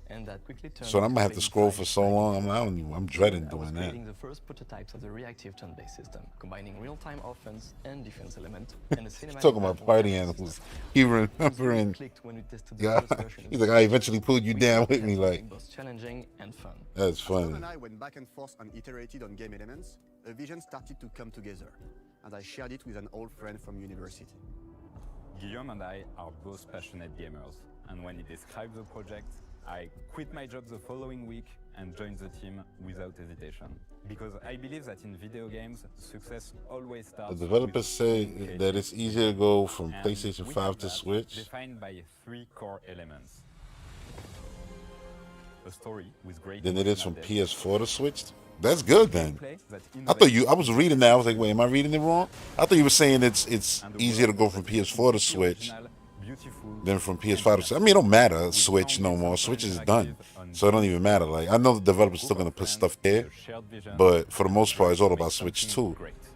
So as long as it's easier to go from PlayStation 5 series games to Switch 2, and it's not like, oh, it's easier to PS4 to Switch 2, then I think we'll be in good shape. And it's not even like I'm getting a ton of third-party games on my Switch too, because that's not going to be the case at all. But I still want the system to be strong, powerful. I want to be able to go from playing, like, put it like this: if I don't got to switch consoles to play Fortnite, that'll be a blessing. You know what I'm saying? Like, because I'm not always a super downgrade on the Switch too. Like, nah, if it feels good, runs well, oh yeah, that's good. But then, you know, that means that the exclusive Nintendo games are gonna be incredible.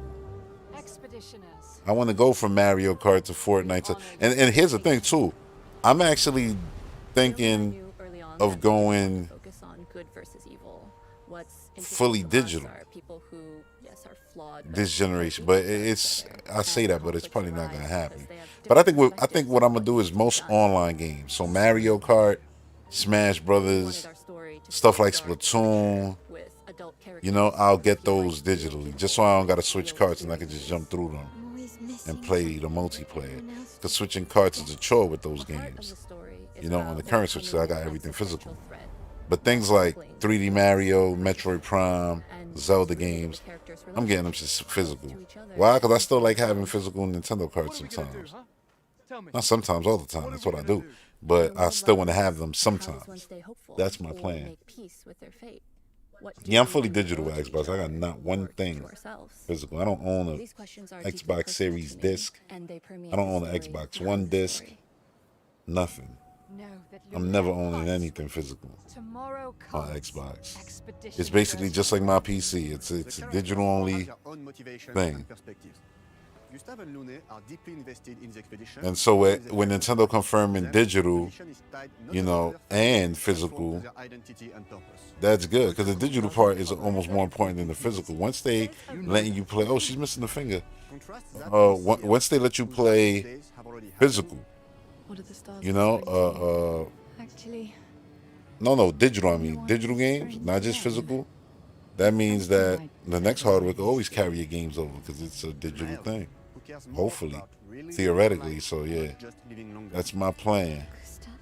Digital Mario Kart, day one, and Metroid Prime on disc. Hoping that they do some special limited edition of Metroid. That's a scary thing too. Certain games do digital. It's like you can't commit all the way. In some games, like for some Nintendo IPs, I'm gonna want the special edition version, and that happens on Xbox too, where they'll make, oh yeah, this one comes with some whole elaborate statue or something, so you might want to go physical for that. But even on Xbox, sometimes you'll get that version. It'll just be a digital version of the game. It won't even be a disc in there. That's the way it be this generation. And Xbox not the only one guilty of that. It be like that on PlayStation sometimes too. Who is one of the oldest and lore-wise the most powerful creatures in the verse. Is that powerful? Will be your mount and help you Let me see. corners of the world. And if you bring him back his special stone. Oh no, but I use 4K Blu-rays. That's why I always get the one with the disc. Because even though I get digital movies, when movies is good, you buy the physical, you get the code for your, you know, Fandango at home, digital movies anywhere. Either one, it don't matter. You know, they got apps for those on Xbox and on my smart TV, and I could just watch stuff there, you know, without using the disc. But sometimes it's like if I want to watch a movie, like a specific movie that's like stunningly beautiful, Avatar Way of Water, I'm gonna put in the actual disc.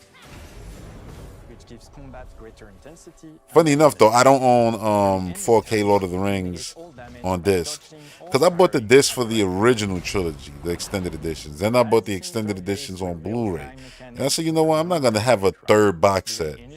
I love Lord of the Rings, but damn, I'm gonna just, and then they were on sale for $35 for all of them. I was like, oh yeah, in 4K, so I just got that, and they beautiful, you know, they blow out the.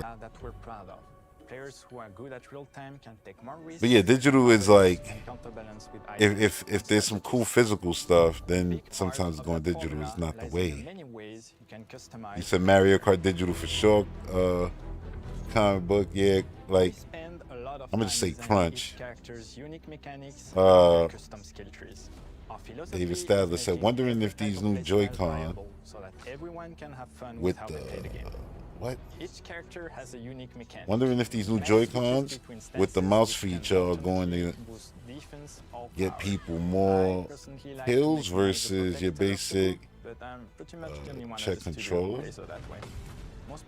I get what you're saying. Would be crazy to see Switch be a preferred method for FPS games.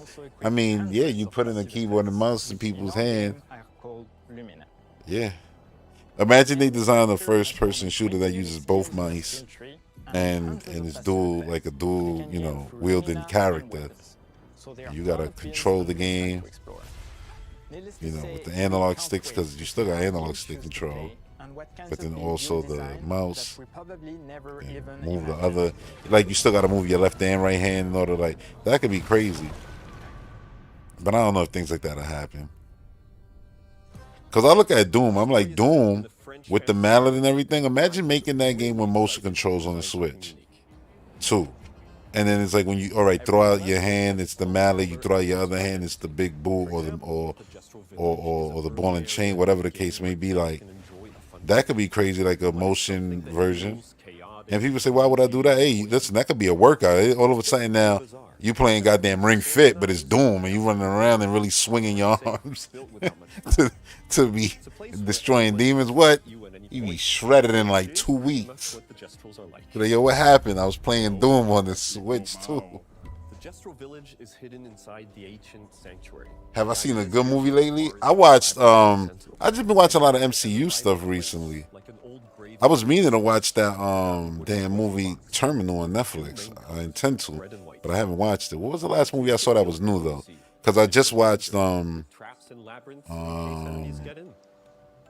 Infinity War, which I mean just so damn good. Love that movie. Black and red flat mask. Ladies, could I? What movie did I see that was? What was the last new movie I saw? I can't even remember. I watched so much stuff. Around the world. I thought instantly of a giant inflatable balloon. What was the last movie I saw? With many intricate motifs. We start with the core themes and ideas, and the visuals grow organically from there. Yo, I don't even remember at this point. The very start of the project. Because I've been watching so many MCU movies that it kind of just erased everything else. And this year, look, I literally on January We've got a world map. 1st watched Way of Water, Avatar, which I love that movie. I liked it more this time watching it the second time than I did even the first time. And I loved it the first time, but I liked it even more the second time. What else did I watch? Yeah, it's been mostly just watching this MCU. I'm almost done though with the MCU. I'm currently like 75% of the way done with Ant-Man 2. Then it's Miss Marvel. Then it's Endgame. Then after Endgame, I'm only gonna watch a few more movies because you know now I'm up to basically the most modern stuff, and I'm not gonna do all the shows. But I am gonna watch Daredevil before Daredevil comes out. I want to watch the old seasons. We are super excited to invite you into the world of Expedition 33. We are a small, passionate team. It's our debut game. Oh, Coleman Domingo, Sing Sing. Yeah, they putting that out day one. They said in theaters and in the prisons across the country, which I thought was wild. Like, thank you for joining us. Coleman Domingo's that dude, yo. He can act. I saw he's actually playing Norman Osborn in the Spider-Man cartoon on Disney Plus that comes out this week, next week. Oh, it's soon. I can't wait for that. See, that's why I haven't watched the movie. I've been watching a lot of shows. Now we back to Doom.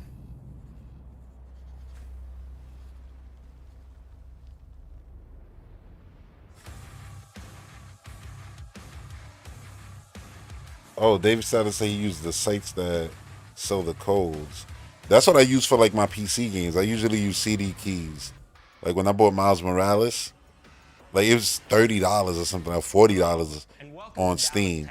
But if you go through CD keys, it was only $18, and it's there. Boom, the actual game, not like that lame eBay stuff where people are like, oh, sign into my account and play it, you know, and they charge you like $3. I never did that. Like, I'd rather have the game, my game, on my account.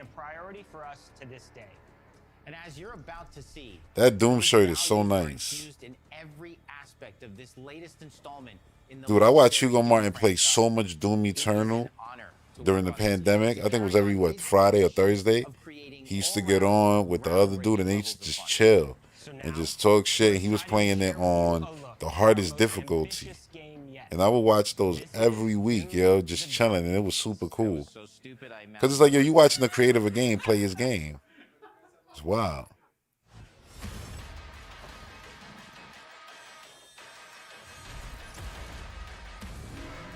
Like, I know people be saying they're not impressed with, like, you know, the modern consoles visuals. I don't know. I be like, y'all be bugging, because I think games look better than they ever look. Obviously, they look better than they ever look, but I love where we at with the visuals and the cinematics and everything. Like, I think we in such a good space when it comes to visuals, and that's why I'm so excited about Nintendo. You know, and their first party getting closer to modern hardware tech, because I just want to see their games and their artists be able to, you know, play with the same tools. Look at this that everybody playing with. Look at the jump. We went from that old damn Doom to that, and that it was literally the same setting. Well, I'm gonna throw that back. In the Dark Ages, you'll be an iron tank, heavy, strong, but still enemies to conquer. This is a prequel to Doom 2016. Wise, look. And that's given us the opportunity to reimagine every aspect of this experience. So if you're new to the franchise, They went with a prequel. This is basically what Gears of War doing.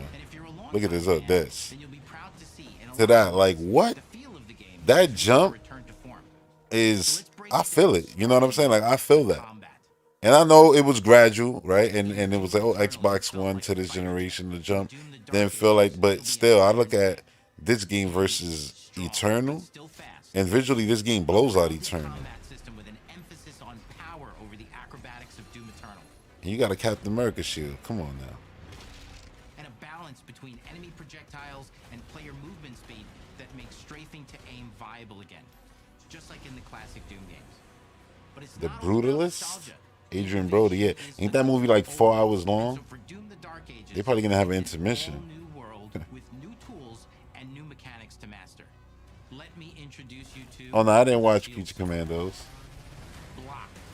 Damn, I haven't watched the animated DC movie in a minute, honestly.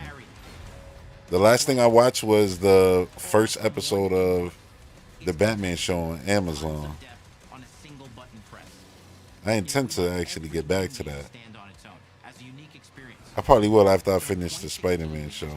Unless the Spider-Man show is weekly. I don't know if they're going to give all the episodes in one day, or if it's going to be like, you know, throughout the, like, you know, the month. Maybe 2 episodes a week. Who knows? Maybe they'll do 1 episode every week and just be like an old school cartoon, which I don't mind if they do that either. Certain things I hate when they split. Like, I hate how Netflix be splitting shows. Like, oh yeah, this is part 1, and then wait 3 months to get part 2. Like, get out of here with that. You always upping the price and shit. Now y'all don't even give us the damn thing to binge watch properly. The inventor of binge now is like, nah, you know what? We're gonna make you wait. They did that shit with Stranger Things. I'm sure they're gonna do it again.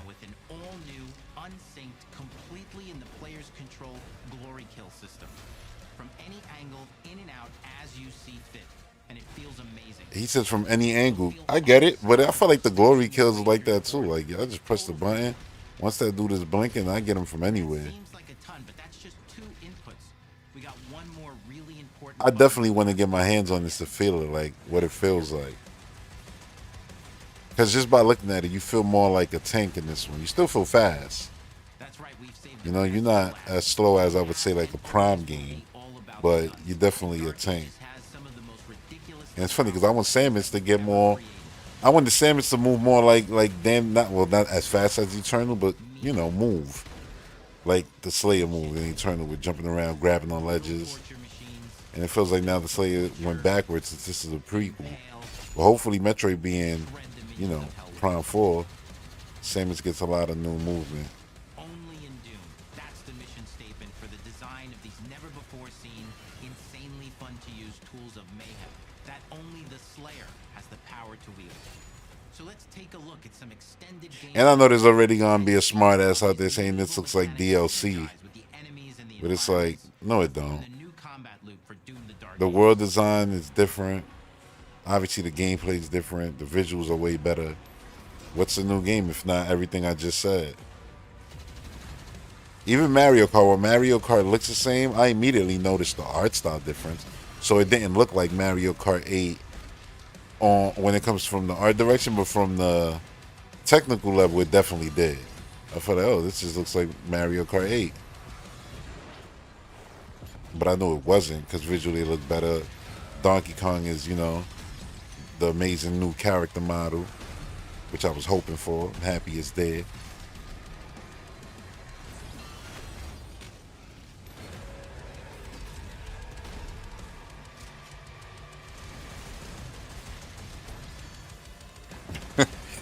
He said to pay. Yeah, that's what a lot of people was thinking. Yo, that's the WWE bump in the prices. I'm like, I mean, maybe, but I don't think that. I think they just greedy. That's it. This was my favorite thing, seeing the slide, like the slider, and making the game slower, and then making it faster. So basically, you can make the game feel as slow as Metroid, or as fast as Eternal, or maybe even faster. Who knows? Shadow Warrior 3, man, that was a good game, and it was a lot like Doom. That's another game they be selling all the games in the series for like $15. I've been meaning to pick those up just because.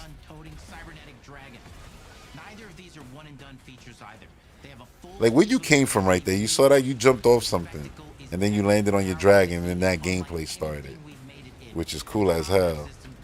And then your mech armor is just 2 blue bars. It doesn't even look like you got shield or anything like that. Expect more than just great combat to pull them through the experience.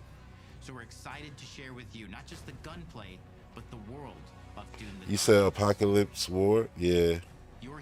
Did I see that one? I think I did. Because the last ones they did was Crisis on Infinite Earth. I have the Crisis comic books. I actually read that whole run. I own that. So I should watch that just to see how they did it compared to the comic. Even though I don't remember the comic, I would have to go into the closet, pull them out, read them again, and then... I mean, I remember like certain things like, what was it, Superboy or Superman Prime, whatever. The skinny dude who was on his planet that was all destroyed. That was a cool little run right there. That was back when I used to get comics. In this level, you will meet the enemy at the gates and save a city from certain destruction. Explore the medieval battlefield outside the castle walls, seeking out targets and enemy formations along the way to engage with as you see fit, with any gun you choose. This dude was shooting bolts. Explore what is the largest play space ever in a Doom game. Discovering secret... It's like Lord of the Rings, all those enemies, and then it's just you. It's not like it's you and the crew. It's just you by yourself. The Slayer's a maniac. That's why when, you know, we always have the conversations like, oh, who'll win? Like Master Chief, Samus, or the Slayer. I always say, I'm sorry, but Master Chief is going to be the first one to die. Like, he just has less shit. He don't got morph balls and, you know, speed boots and transforming into Metroid abilities. Like, it's just a whole thing. But Doomslayer, that's going to be I don't know who wins that. I can't say. But I ain't gonna disagree if somebody says the Doomslayer wins. I'm like, you got it. Oh, Samus wins. You got it. I agree. Like, one of them. It's gonna be one of them. With guitars, medieval vibes, and pure adrenaline. You'll feel like you're expanding the legend of the Slayer with every mission you complete. And speaking of that legend, the story of Doom the Dark Ages, like everything else in the game, You could see the jump there in the cinematics. with everything on the line, and you are the star of the show.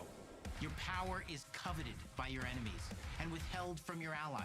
With the Slayer imprisoned at the start of This is not in the same realm of those old games. I immediately that jumped out at me like crazy. I was like, yo. I said they really just did the damn thing. featuring new characters, old allies, and powerful new villains. And for returning players, It leads directly into the Doom 2016 Slayer's Testament. The amount of detail, the cape. Like, look at this.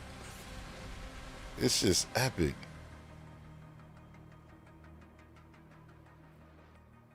We've got 10 years of making modern Doom games together, and we've done better with every It's just The hope with all this, the goal, is to give they did this whole segment so well. Like them walking through and then everybody screaming out the dates together. That was done so well. the best game id has ever made. But that is for you to decide. When Doom the Dark Ages releases,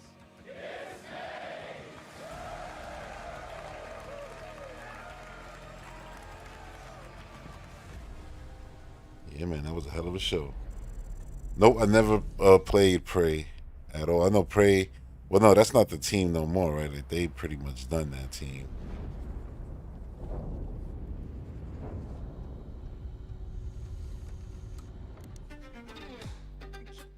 Can I move?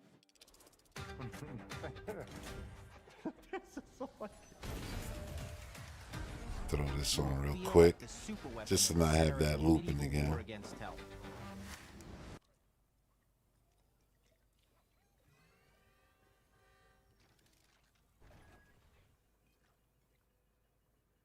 Yeah, that was a great show. I'll say that. This is me and Darkson playing the other day, some Fortnite. Godzilla's in the game. I didn't even know, like, I thought Godzilla was AI until I was playing it yesterday and figured out like, oh, that's a person, because I was shooting and then he started chasing me. And I was like, nah, that's a person. And it's like, yeah, you got to go somewhere and I guess unlock it. And then you get the controller. And I'm like, damn, I want to play as Godzilla. I didn't know that. I thought it was just a giant AI enemy that just appeared randomly.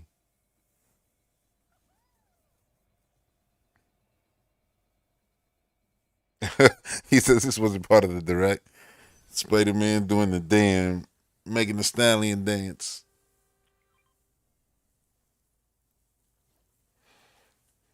This was right before, this was on Wednesday, last week Wednesday. Right before AEW started, because I know Darkson was going to watch it. And I was about to watch it, but I was like, man, it was like 7:45. I said, let me play one match. And he was on. So then we played this one match. And spontaneously, literally, we got on, partied up, played one match, and won, and got off. It just went about our day. Mad funny. But it be like that sometimes. It's when you don't even think about it, you just end up having a great game.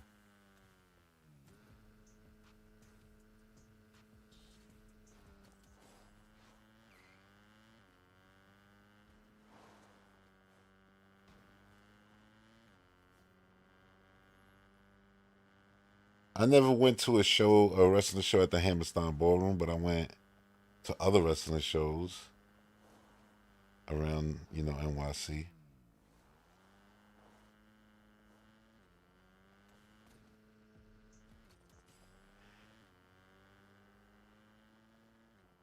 Darkson said he thinks he's getting too slow to play Fortnite now.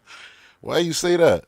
See, that's the thing. I don't think, like, Call of Duty, I feel like that now with Call of Duty, where it's like, I feel too slow for Call of Duty now.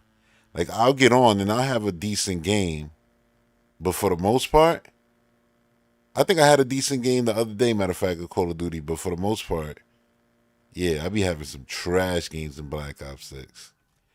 But I always said that when it comes to Call of Duty and the Treyarch games, I'm always worse. Other than Black Ops 1. Every other Treyarch game, I'm always worse than I am in the Infinity Ward games. Like, the Infinity Ward games, like, their games, I don't know. Like, I just vibe with those games more for some reason. I don't know if it's hit detection or what they do, but it just clicks with me better. Yeah, there's House of Glory here. There's a bunch of different places. I think the wrestling scene now is probably even bigger than it ever was. In the independent side, especially.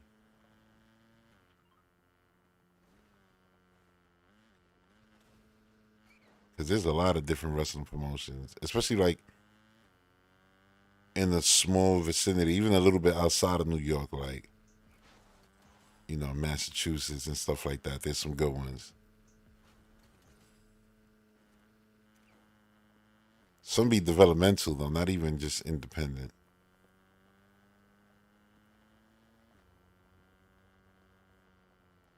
How you saying you got slow, Dark Summer? You won this game though.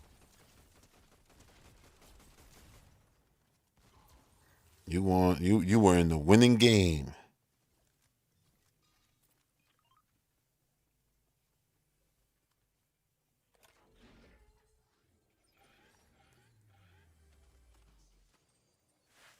Actually, let me see something.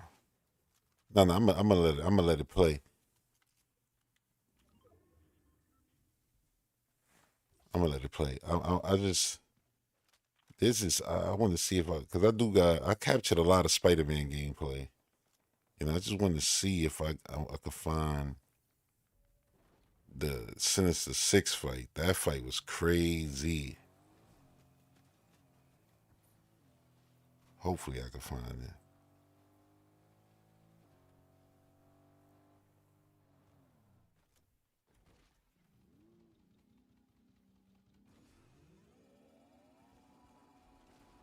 And I love all the different suits that they let you play in that game from the start.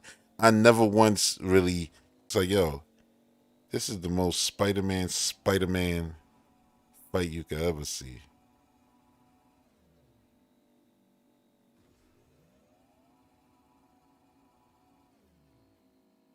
I'll put it after this match though.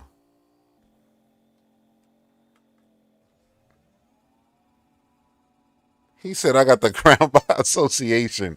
I didn't contribute. Now you always contribute. Even if you was bait, yo. That's a contribution. They went after you. Now I don't remember whether you contributed in this match or not. You probably do. I mean, if you saying that, I believe you.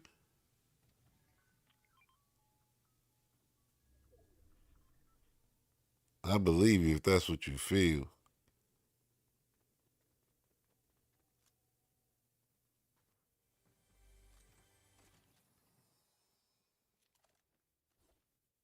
But yeah, I'm already excited for like the next world because I don't know, man. Like I miss verticality, even though you still having it for that. Like I miss like the blimp era. That was my favorite era. The one that had the blimps. I think that was chapter 3.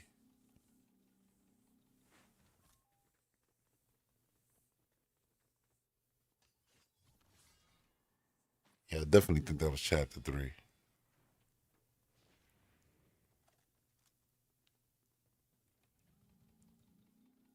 You see, I made my vehicle look like a Spider-Man car. These dudes be giving sneakers and stuff.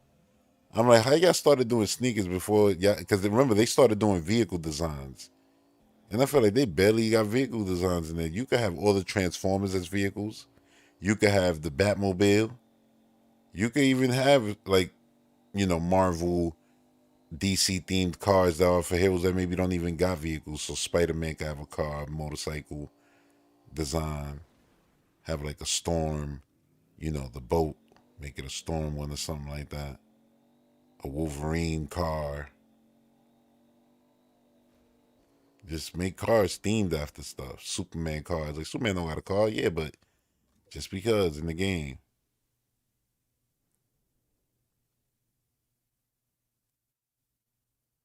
I said I ain't getting no damn sneakers in no damn game.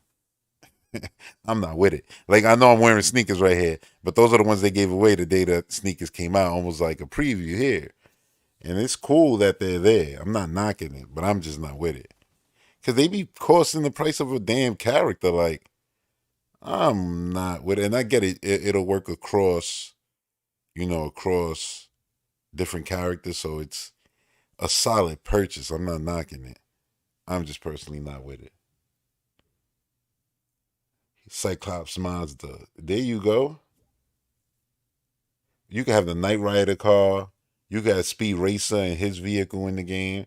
There's a lot of IP that they can still do. I know for a fact this year they're gonna do Avatar since the movie's coming out. And Disney invested, what was it, like 500 million or something like that into Fortnite.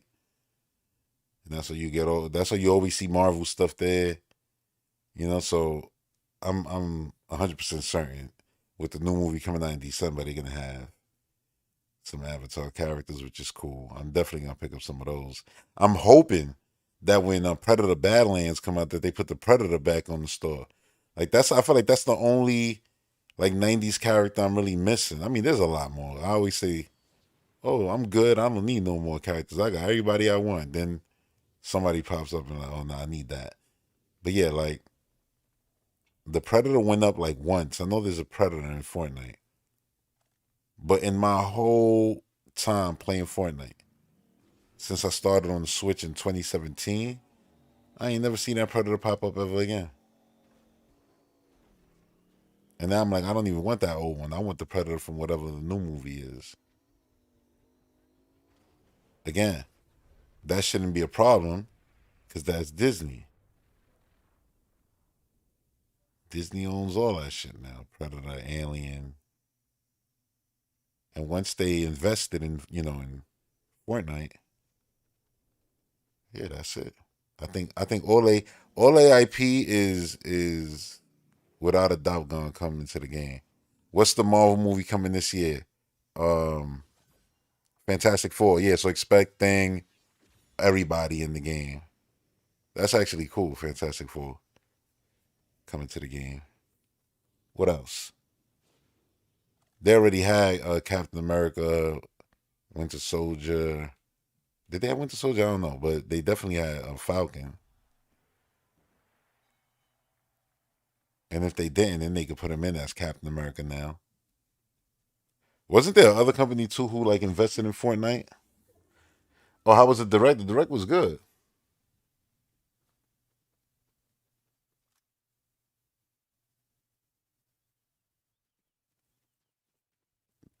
The direct was good. Doom looks like it's gonna be one of the best games of the year.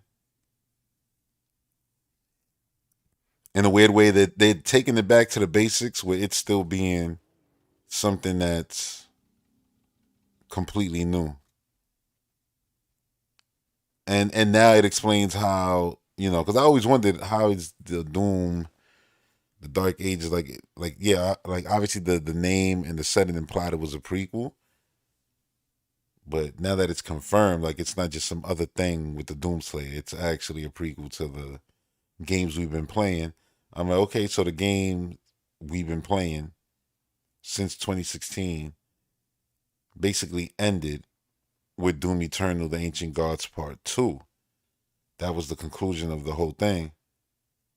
And now we're going to play the beginning. So Dark Ages is 1, 2016 is 2, and Eternal is 3. Eternal is 3, but you could say the Ancient Gods 2 and, Ancient Gods 1 and 2 are basically another damn game. So you could say that's 4. But nah, I look at it like it's a trilogy. I think that's the way they'll see it too. Yeah, see, sometimes you got to do this. People be impatient, and I get it. Playing Fortnite, like, yo, I just want to go and get people. Sometimes I play like that. Like, that's what I want to do too. But a lot of the time, I like to play like, yo, it's Battle Royale. All right, this is Hunger Games. And I literally mean Battle Royale, like the old movie. Like, I'm just trying to survive. You know what I'm saying? And so I'm going to wait till it's like the last man standing. And then do my thing. Let me see. I think I could jump ahead of this because I think we here for a little while. Yeah, all right, people showed up. Now it's getting on. Yeah, we was there. It was honestly gonna be like 3 minutes of just us there chilling. When you playing the game, you in it, so you don't feel that. But when you watching it, it's like, yeah, all right, just move, man. Oh, and Dark Sun got dropped. That's right. And I'm like, all right, I'm gonna go, and then get you. But then I don't think they let me. And then the storm comes. It gets crazy. Oh, no, I'm lying. I do revive you. But I think they get you again. Because you don't land in the actual car. You land somewhere else. It's hot right here, Dark. So you gotta get in the actual vehicle. when it's like this, don't land somewhere else when you get revived.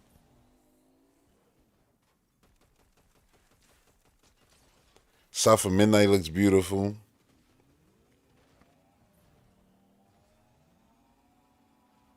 All the release dates are great. They're very soon, which is the best part. Like, we don't gotta wait too long to play none of these games. This year is gonna be stacked. Like, look, for me personally, new games like purchasing starts. Like, I know a lot of Nintendo fans are gonna buy Xenoblade Chronicles X. I already own that game, but you know, I get people gonna buy that. So that's like a game that a lot of Nintendo fans are looking for. But I'm not like forward to. I'm not talking about like, you know, remakes and remasters. I'm talking about new games. For me, it starts in March with Split Fiction.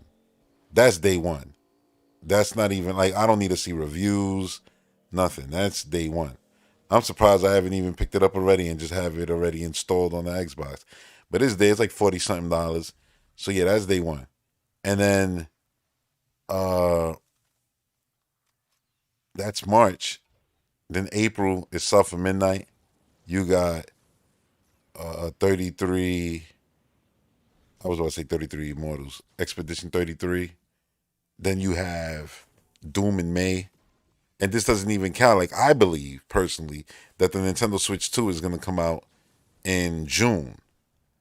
I said what I said. I looked at the calendar. Goddamn Fortnite, I'm like, the map. The calendar. And I said June. What date did I pick? Because I said June, what was it? June, no, not June. I said January 10th for the reveal, but then the fires happened. I was like, oh, maybe they're going to push it back a week. And it literally was a day before the date I said. But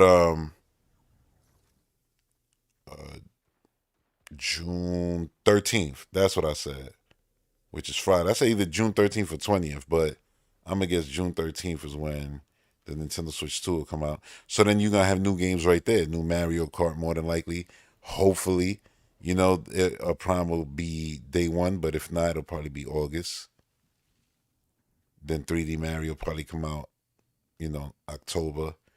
Pokemon probably come out November. It's going to be a crazy year. And that's not even counting, like, things like Fable are coming out this year. And who knows what else gets put into this year.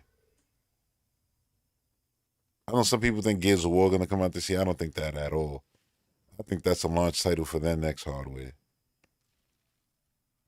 I don't think that game launches before their next system. That's just me, though. I think Gears is going to be a while. I think Perfect Dark could come out this year for sure. But I think they're going to do Fable. They got Avowed. That Clockwork Revolution looked crazy early. Like I said early. Like when they first showed it, like, you know, when they showed it originally, I mean, that it already looked done, you know? It looked far along. And like they showed it crazy early. You know, that's what I'm trying to say, like. And then they're like, you know what? We're not even going to launch this yet. We got too much stuff to come out. We're going to put this somewhere else. So I can see that coming out this year. But then it's like, you got Avowed. You got, what's it called? Outer Worlds. For them to spread out their games and not step on each other, because at the end of the day, those games could be multi-plat or whatever. They're still Xbox first-party games. And on the Xbox ecosystem, which is the Game Pass ecosystem, they're not going to throw those games on top of each other. So how the year plays out, the point is they got a lot of video games. Look at me, I'm trying to survive. And I'm still sneaking.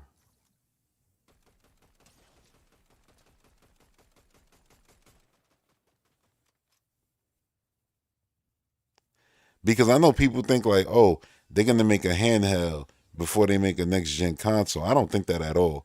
I think they're going to make a next-gen console. And then what they did with the Series S, instead of doing the Series S, they're going to just make their Switch-like device. Yeah, you could dock it, you could play with it. You know, so as people want that, it's a weaker thing than, you know, the X thing that's on your TV, plugged into your TV, the box. You know, I think that's going to be their route. So it's going to be like a not a digital. I mean, it could be digital only, but yeah, they'll probably go digital only. It'll be like Series S. That'll be their Series S replacement. It'll be their digital only mobile hybrid console. You know, and that's what it'll be. That's what I think the play is. I don't think the play is to just come out with a handheld right now. And I wouldn't be surprised that'll be Sony's play too.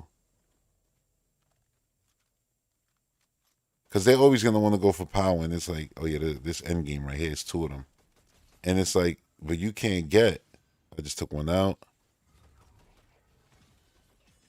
You just never going to get, you know, the next generation, you know, basically PlayStation 6 out of a handheld.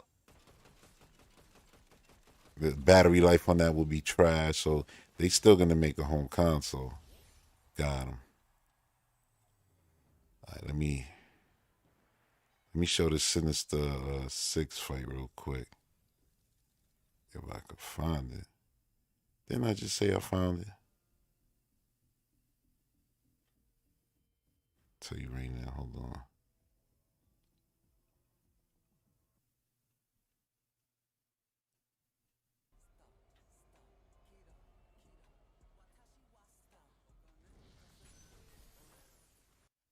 All right, here we go. It's right here. This whole segment, the whole game is like a movie. You know, it's the same way Arkham Knight was, where it just felt like, yo, I'm literally Batman. This whole thing right here, I was just like, this is so cool, because, you know, people been wanting this in the movies forever, and it's like, yeah, now you got it right there, but it's even better than the movie, because it looks like a movie, visually beautiful, but you can play it. You know what I'm saying? Like, it's actual, and it plays the way you would want Spider-Man to play. It looks the way you would want it to look. You could choose whatever damn suit you want, so you could be any Spider-Man you want. I'm rocking with the Tom Holland standard suit, which is literally like my favorite suit now. It's basically the Spider-Man suit, but just it has those nice little, you know, the black accents on it.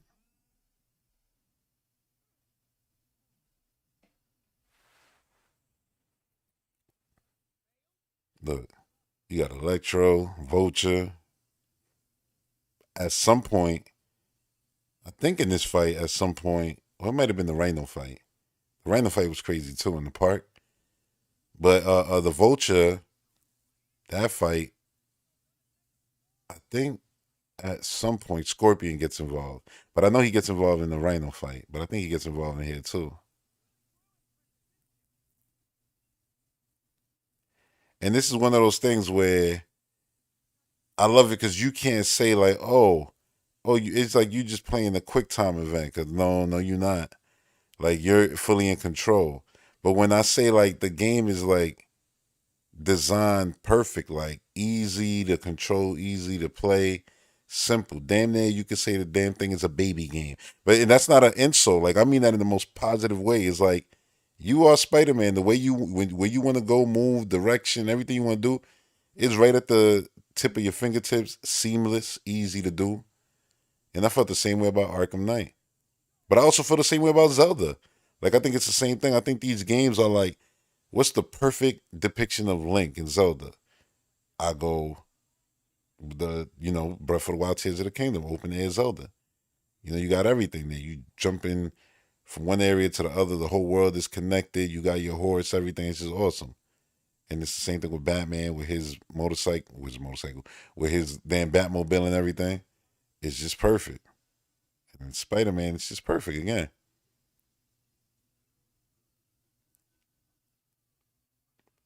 Because at this point, I don't even be caring about, whether the game is mad difficult. It's like, the game, is it fun? Do I feel like the character that I'm supposed to be, that the game is supposed to be portraying? Then if it's doing that, it's winning in my book. And again, I'm not playing it on easy either. I'm playing it on amazing, which is, the normal.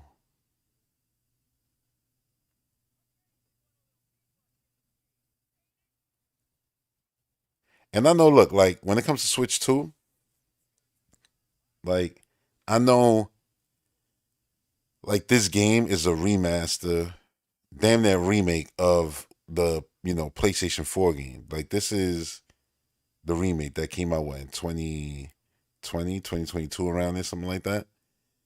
And obviously it's on PC, super high settings. But the fact that the Switch 2 will be in the realm of probably something exactly like this game visually, like, that's beautiful. I'm good money with that. I don't know about y'all. Like, yeah, do I want a better? Of course, but I never felt like playing this. Like, oh, I'm playing something super old. Nah, look at it. It looks goddamn like it came out yesterday. This is why people criticize the second game because, oh, the jump don't look that big. But I'm sure the jump is, something that you can still notice when you play them. But yeah, I'm like, even if the jump is not that big, look what the game looked like. What you expected? It already looked damn near flawless. That's why I'd be sad like we not getting the other Arkham Knight. Because I love these kind of games. And I literally, praised Arkham Knight all the time. Like, everybody was shitting on the Batmobile stuff. I'm like, this game is a 10 out of 10. I don't care what nobody say. This game is perfect. This is the dream come true game. When Poison Ivy did that whole thing where she poisoned the city, wild. They did cool stuff here too. Like, they had their own way of doing, like, their Scarecrow epic stuff in this game.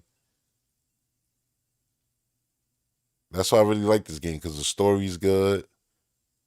The gameplay is very, very simple, easy, and just exactly what I would have wanted it to be.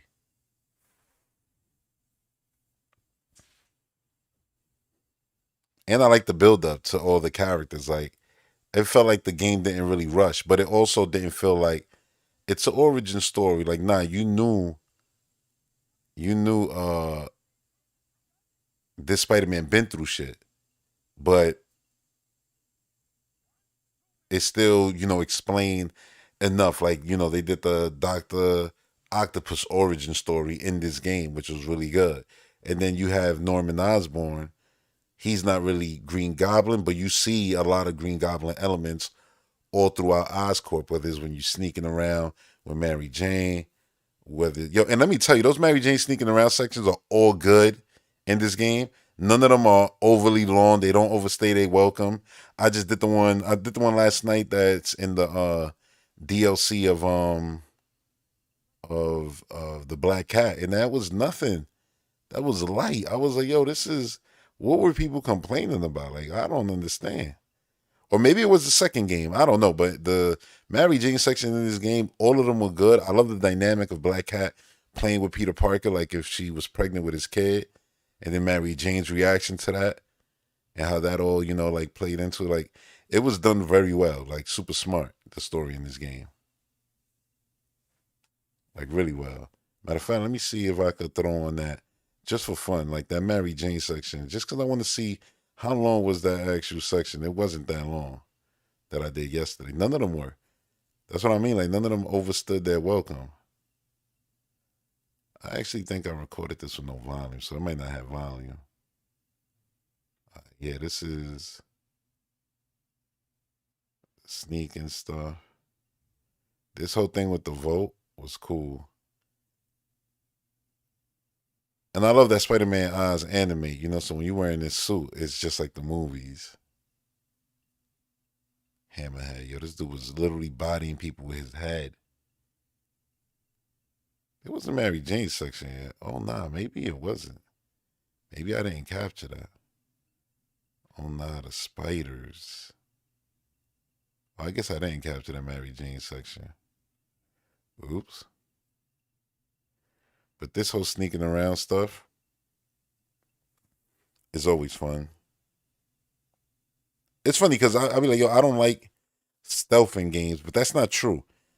It's specific kind of stuff that I don't like in game, but like the stealth in Batman games in this game, yeah, I like it in this. Because you feel overpowered. It don't feel like you hiding. It feels like you creeping on your ops, basically. So that's what makes it, I think, more fun. I like it from that dynamic versus the Oh no, don't get seen caught because if you do, you're gonna be overran, overpowered, and you're done. If I'm seen here, all I gotta do is just start whipping on everybody, which I could do because I'm Spider-Man. Same thing with Batman, so that's my kind of stuff. Like I don't have to do stuff right here, but I'm choosing to. It's an option. It's not the only choice. Well, the Mary Jane sections are that. And again, I didn't find those sections hard at all. This dude Spider-Man just be smashing dudes.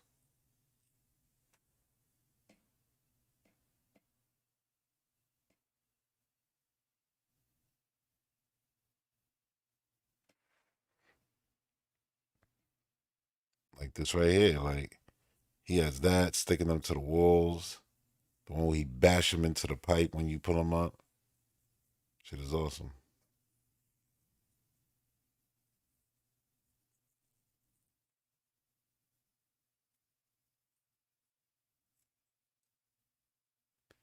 And what sucks is like I feel like some gamers just feel like if a game isn't super challenging or hard and they not dying all the time, then the game isn't fun. I don't really have that. Like that's not what makes a game fun to me. Like yeah, I like challenging games, but also they like games can be many things. So there could be games that are super challenging, games that aren't, and that's okay. I don't feel like games all have to be one thing. Because sometimes games just be hard just to be hard, and it's like, come on. See right here, I got spotted. Now I get to, do my thing.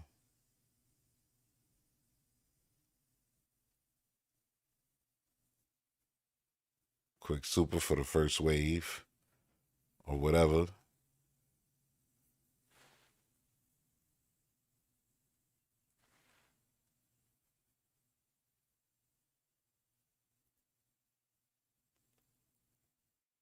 You know what? I think I do have the ending around here somewhere. Let me see if I can find it. Just to show that, just because that Doc Ock fight was crazy.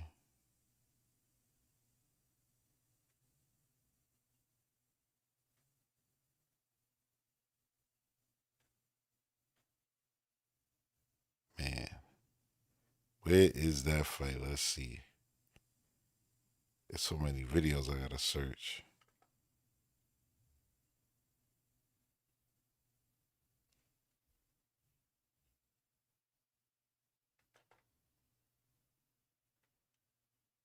But yeah, I feel you with like the slowing down. Sometimes I'll be thinking it ain't us. Sometimes I'll be thinking it's the games, the way they design. But then it's like, yeah, it's easier to blame the game than just blame, oh man, we getting old.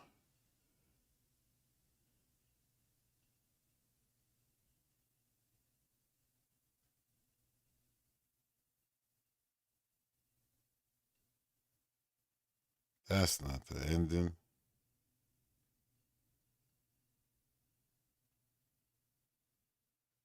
Let me see. I don't think this is it either. Oh yeah, look, that was a Mary Jane sneaking. Oh, the Rhino fight. Yeah, the Rhino fight. I actually had the animated. I had unlocked the animated suit, and the animated suit is sick because it's like this is probably the my second favorite suit in the whole game. And the Iron Spider one is beautiful because of glowing eyes.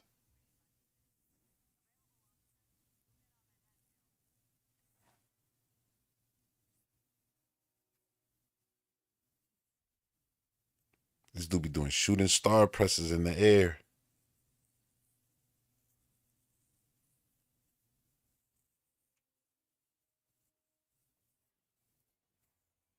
Yeah, see, this the Rhino fight.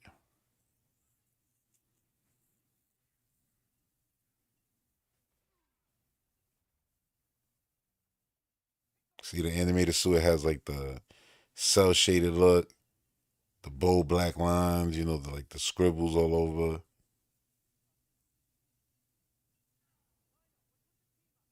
Like if the whole game looked like that, I would have never been mad. Like the whole world animated like that, I would have never been mad. It would have looked like a comic book. I know people prefer it to look realistic, which I do too in a way. Like, well, not that I prefer it, but I like that too, because this looks like you playing a movie. But then if it was all animated like Spider-Man suit, it would look like you playing the animation, which I'd be with it. Imagine if they did a whole DLC like that. Or if they just say, you know what, we're gonna do it Into the Spider-Verse game. So it's gonna have like this art style. Speaking of it, Miles Morales, I unlocked the Spider-Verse suit super early in the game.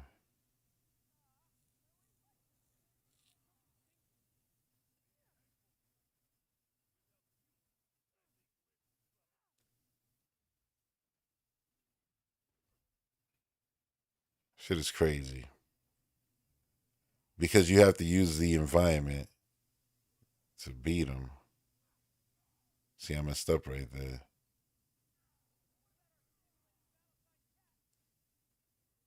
Oh.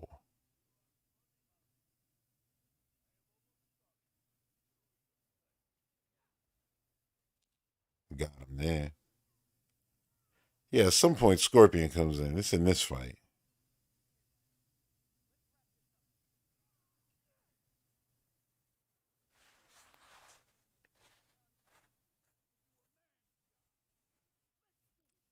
And that's the thing, even though this looks damn near like a movie, like while the movies here, they look super comic booky and everything. Like it'd be hard to make the dudes in the suits like that. Like the Rhino and Scorpion look perfect in the movie.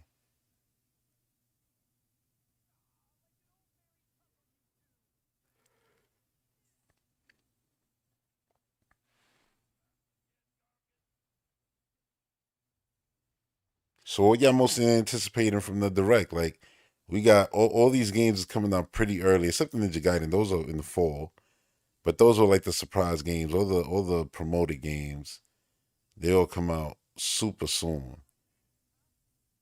Like, because I know for me it's Doom, but for some of y'all, maybe one of y'all is Expedition 33 because y'all just love RPGs.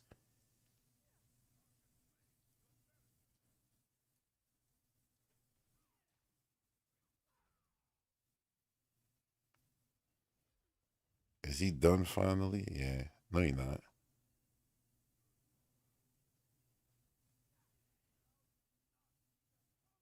I think now he done.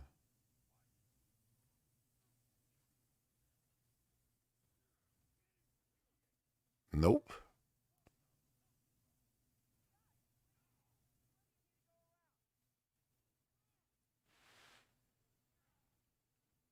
South Midnight, then Doom. That's for me. See, for me, it's the other way. It's Doom, then South Midnight. But I kind of am more hyped for South Midnight just because it's closer. And the way I see it is, by the time I'm playing South Midnight, I would already have known everything there is to know about the Nintendo Switch 2. So that's going to be good already. Like, I could be excited about all that stuff and then have a brand new game that I'm excited about to play, which is good.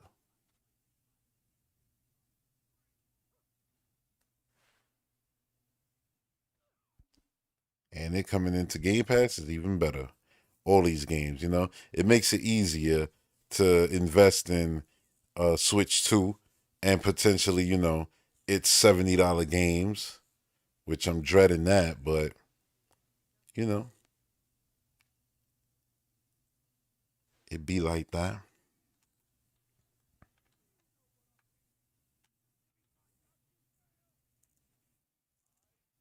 They both got whipped on. That ain't mad at each other, blaming each other.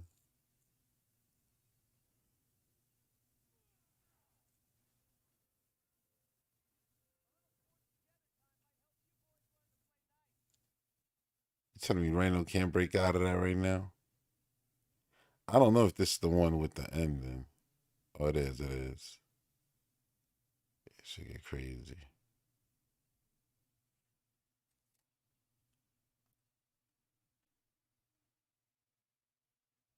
It's this section. What section should I? Yeah, see, this was a lot of like the mystical stuff that I was talking about. Like they found their ways to do exactly what Arkham did with the Scarecrow stuff.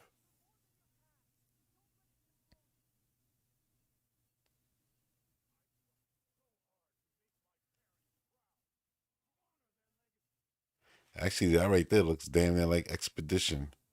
Be stuff floating in the air. You gonna play Expedition 2?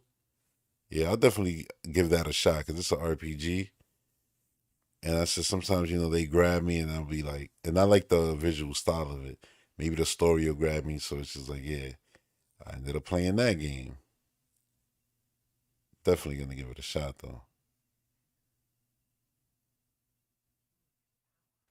All right, let me skip ahead real quick to the Octo part.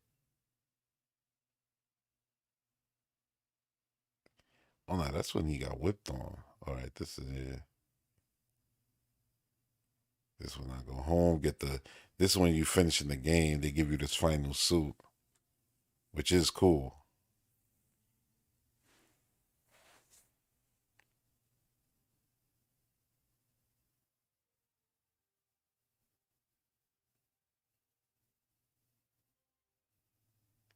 Oh yeah, the vouchers. I will go for the vouchers. I'll definitely do that if they have them. But are they gonna have the vouchers for Mario Kart? Are they gonna have them for Metroid Prime? Because if I could get the vouchers and get those games for cheaper, hell yeah, I'm gonna do that. Even though I said Metroid Prime, I want physical. See, that's the problem. But maybe Mario Kart and something else. You know, I don't know. I say I'm gonna go physical with everything, but I think 3D Mario, I'm also gonna want digital because I don't even like. I like having 3D Mario. Like I play them all the time, so I would like to have it just on my console. I'd be mad when I got it. Like I'd be wishing that I could just go to Bowser's Fury and then jump to Odyssey, but I can't because I got a physical.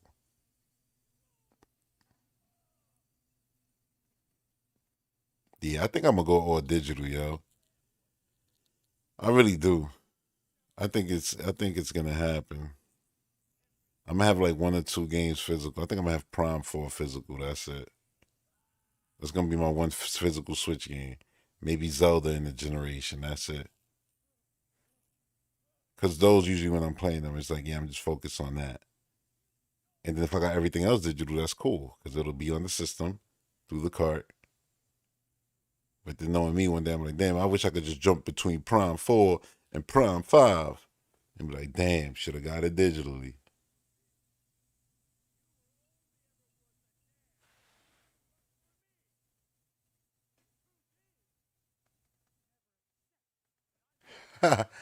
I'm not doing that, but I get the sentiment. Just to have something physical. Comic Book Crunch said even when he buys digital, he buys the physical cases off eBay. I get it 100%, but no cart, no physical in my mind.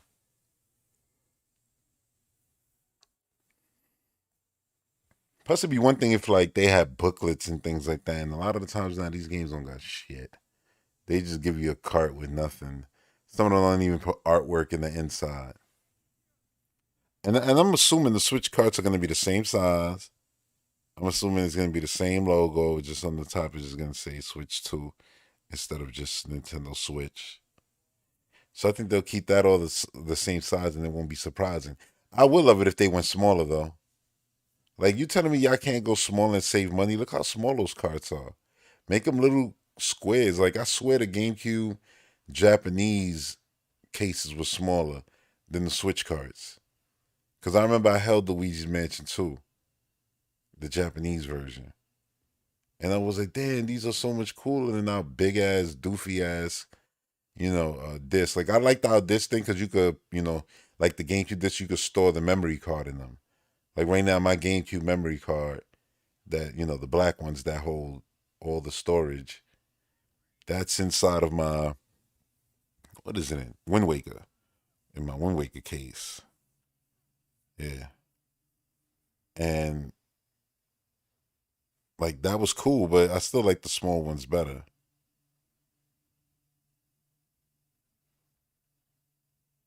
Like you see how cinematic this looks? Like this looks like an animated movie, but the thing is you playing it.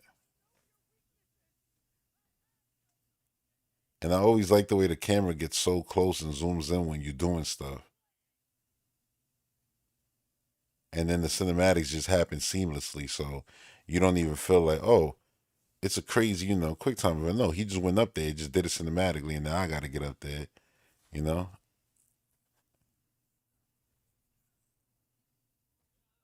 See? Then cinematic come in and right back to gameplay, seamless stuff. That's to me the best way to do it.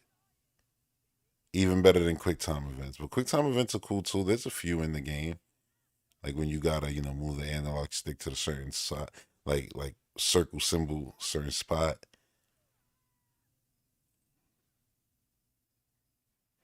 And then, like, you just see in this fight, if you never played the game, like, they did a whole origin for this character to break. You saw his whole breaking point.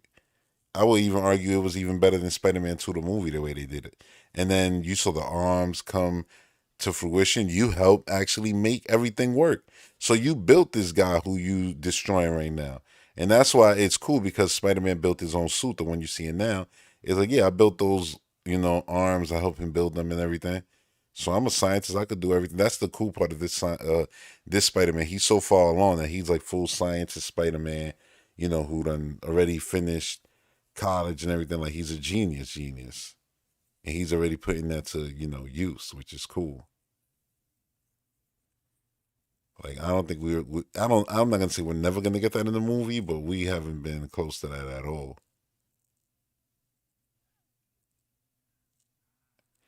Like, yeah, he's been smart in, like, The Amazing Spider-Man. He was real smart, but this is, like, full-blown genius Peter Parker with he don't got the funds, but he had the tools to make something super, sick, like this suit he's wearing right here. It's like an Iron Man suit for him.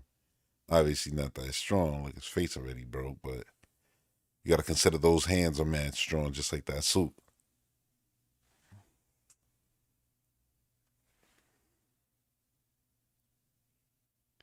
Oh, you never understood why there's the same price on digital and physical? That's what you said, Crunch? Hold on, let me see.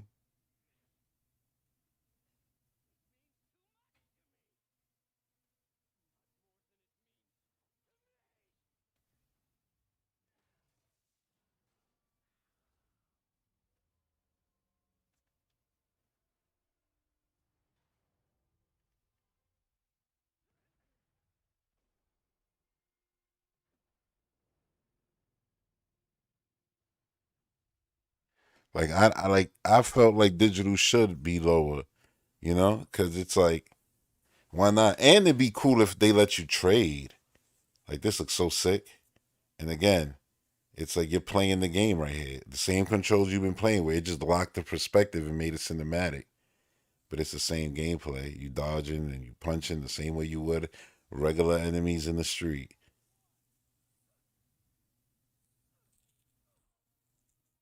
They just went crazy with the particle effects and the lighting.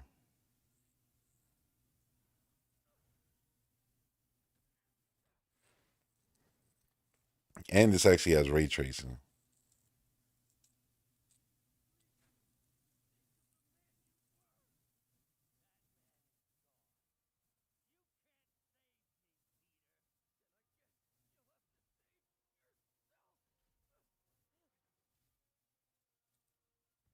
But like digital games, you should be able to, like, all right, you could gift them now. You should be able to still gift them. You should be able to even trade them in for someone else's game, maybe of the same value. It's like, yeah, we're gonna do a trade. So it leaves your account, and then my game leaves my account. Your game comes to my account, and my game goes to your account. Trade done. And even if it's like a one-time thing that you could do, you can't really, or maybe you can't trade games that you got through trade. Maybe you can only trade games that you purchased. I don't know. I don't know because I'm thinking about that. Like, what's the difference? But I don't know the logistics of how they'll do it. But I think they should do that, because it could be a super helpful thing to just be like, you know what? I want to get that game, or I wanted that game, and this person don't want it. He put it up in the trade section of the store. So yeah, he wanted a trade for this specific game. I got that game and I don't want it. So I made the trade, and simple, done. That person gets what he wants, you get what you want. And the digital game that you probably bought and didn't want digitally, now you don't got it no more. You got it replaced with something better. So it's like your money didn't go to waste, completely. I know there's Game Pass, so a lot of the times you'll play the games, try it before you ever buy it. But, some games aren't in Game Pass, so yeah. I think that would be cool.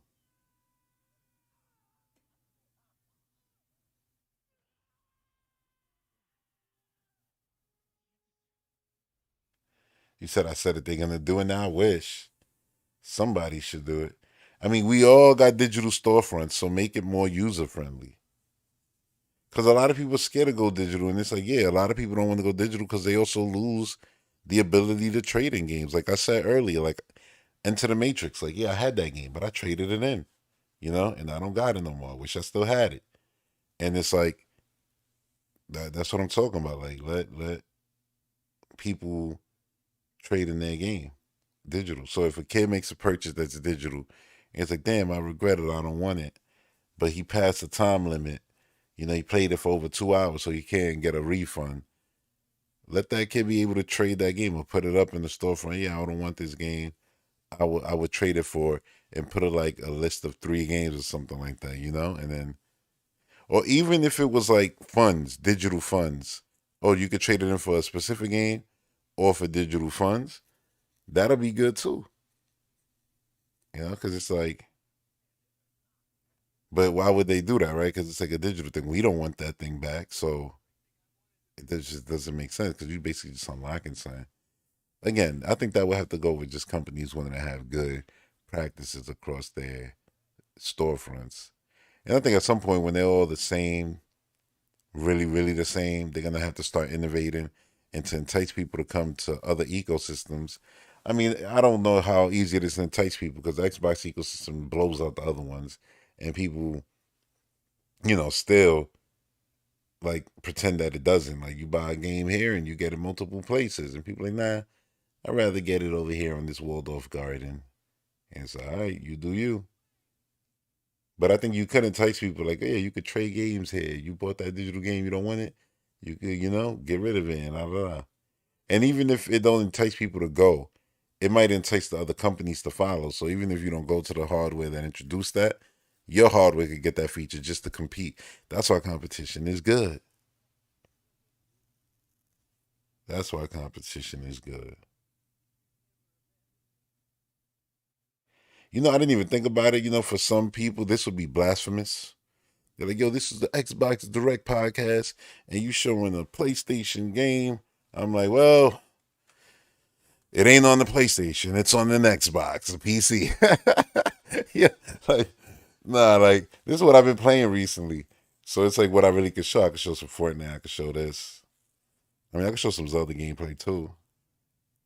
But I was saving that mostly for after the future direct or something like that. Since I'm not playing plenty of games on the Switch like that. I got Metroid Prime gameplay, of course. I beat that whole game and I captured it. Not yet, but this game was awesome. And this show was awesome. And I hope y'all found this podcast awesome. This live stream. I intend to start live streaming more, so hopefully y'all, enjoy the live streams. Obviously, I'll be playing versus just sitting here watching it, but yeah, I want to do some Mario Kart soon.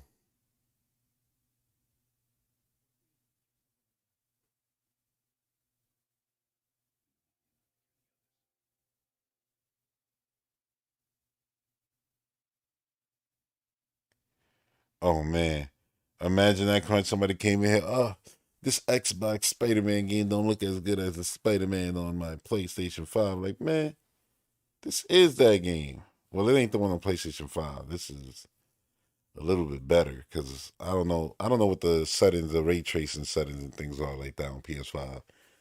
But I know I got ray tracing here on, I think, high. Not that it even matters. I mean, it matters, but I'm just saying. Yeah, you see, I got the suit here. Only for this cinematic, they don't put the other suits you wear. They put the main game suit, which is cool. Probably because of that right there, because he takes off the mask.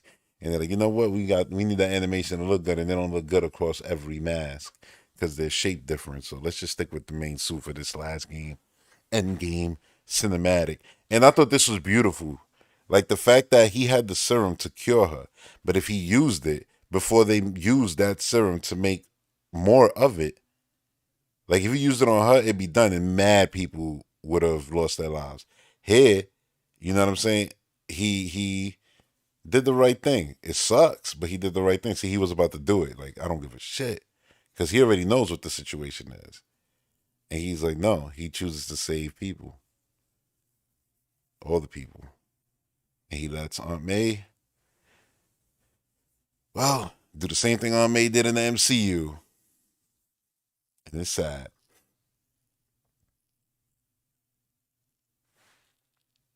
But it's cool because this first game, I like how they put Miles' story all into it. So then by the time you get to Miles Morales, it's like you already know why he exists. Spider-Man's been training him and everything. And then Miles Morales, he's going on vacation with Mary Jane, which is cool because they hinted at the idea of having a baby in the future. You know, once they get real, once they settle down, once they done with the nonsense. Good stuff. I think. Where's that? Yeah, see, this is the scene where he's like, yeah, I got something I got to show you real quick. So he closed the door. And he's like, you know, I'm going through changes and stuff. And Peter's thinking, like, this dude talking about puberty. And then you'll see. I like the way he reveals it to him. And the part that Peter doesn't even question it, he's just like, yo, there's another one. How cool is that?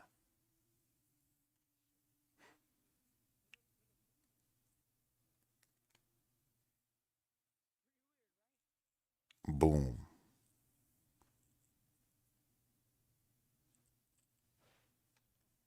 That's awesome. I wish they did this in the MCU too. But yeah, man, I'm about to wrap this thing up. I've been going for about 3 hours now. Thanks to each and every one of y'all, man, who tuned in, who hung out. I appreciate it. This probably was my most watched live stream.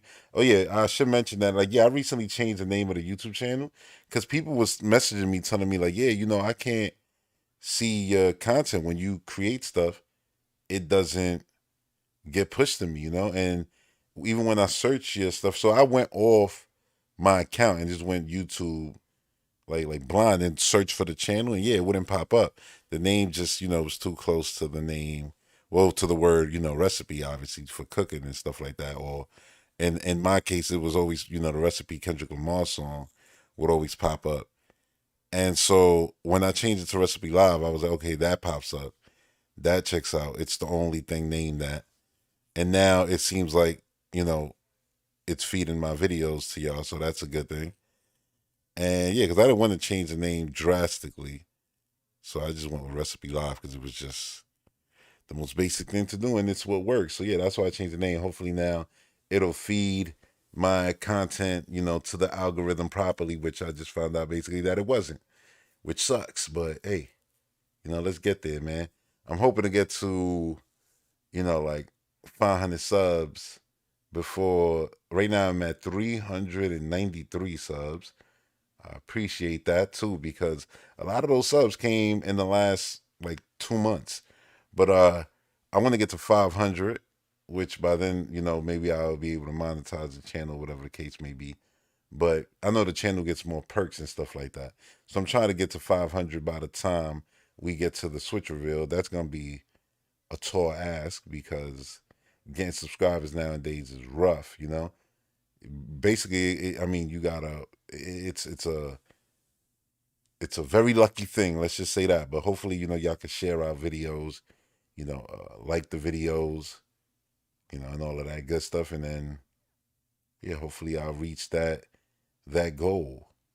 This is actually my 401 upload to the channel, you know, which is pretty awesome. But yeah, I think I'm gonna wrap it up here, and I'll see you on the next one. The next thing I want to do is a Mario Kart stream where, you know, if y'all want to jump in, we could play some Mario Kart online. I'm just in the mood to play Mario Kart since there's a new one coming out. You know, I'm hyped. But yeah, that's going to do it for this one. Xbox Developer Direct 2025 in the can. And now we wait for the next Xbox show, which is the Showcase.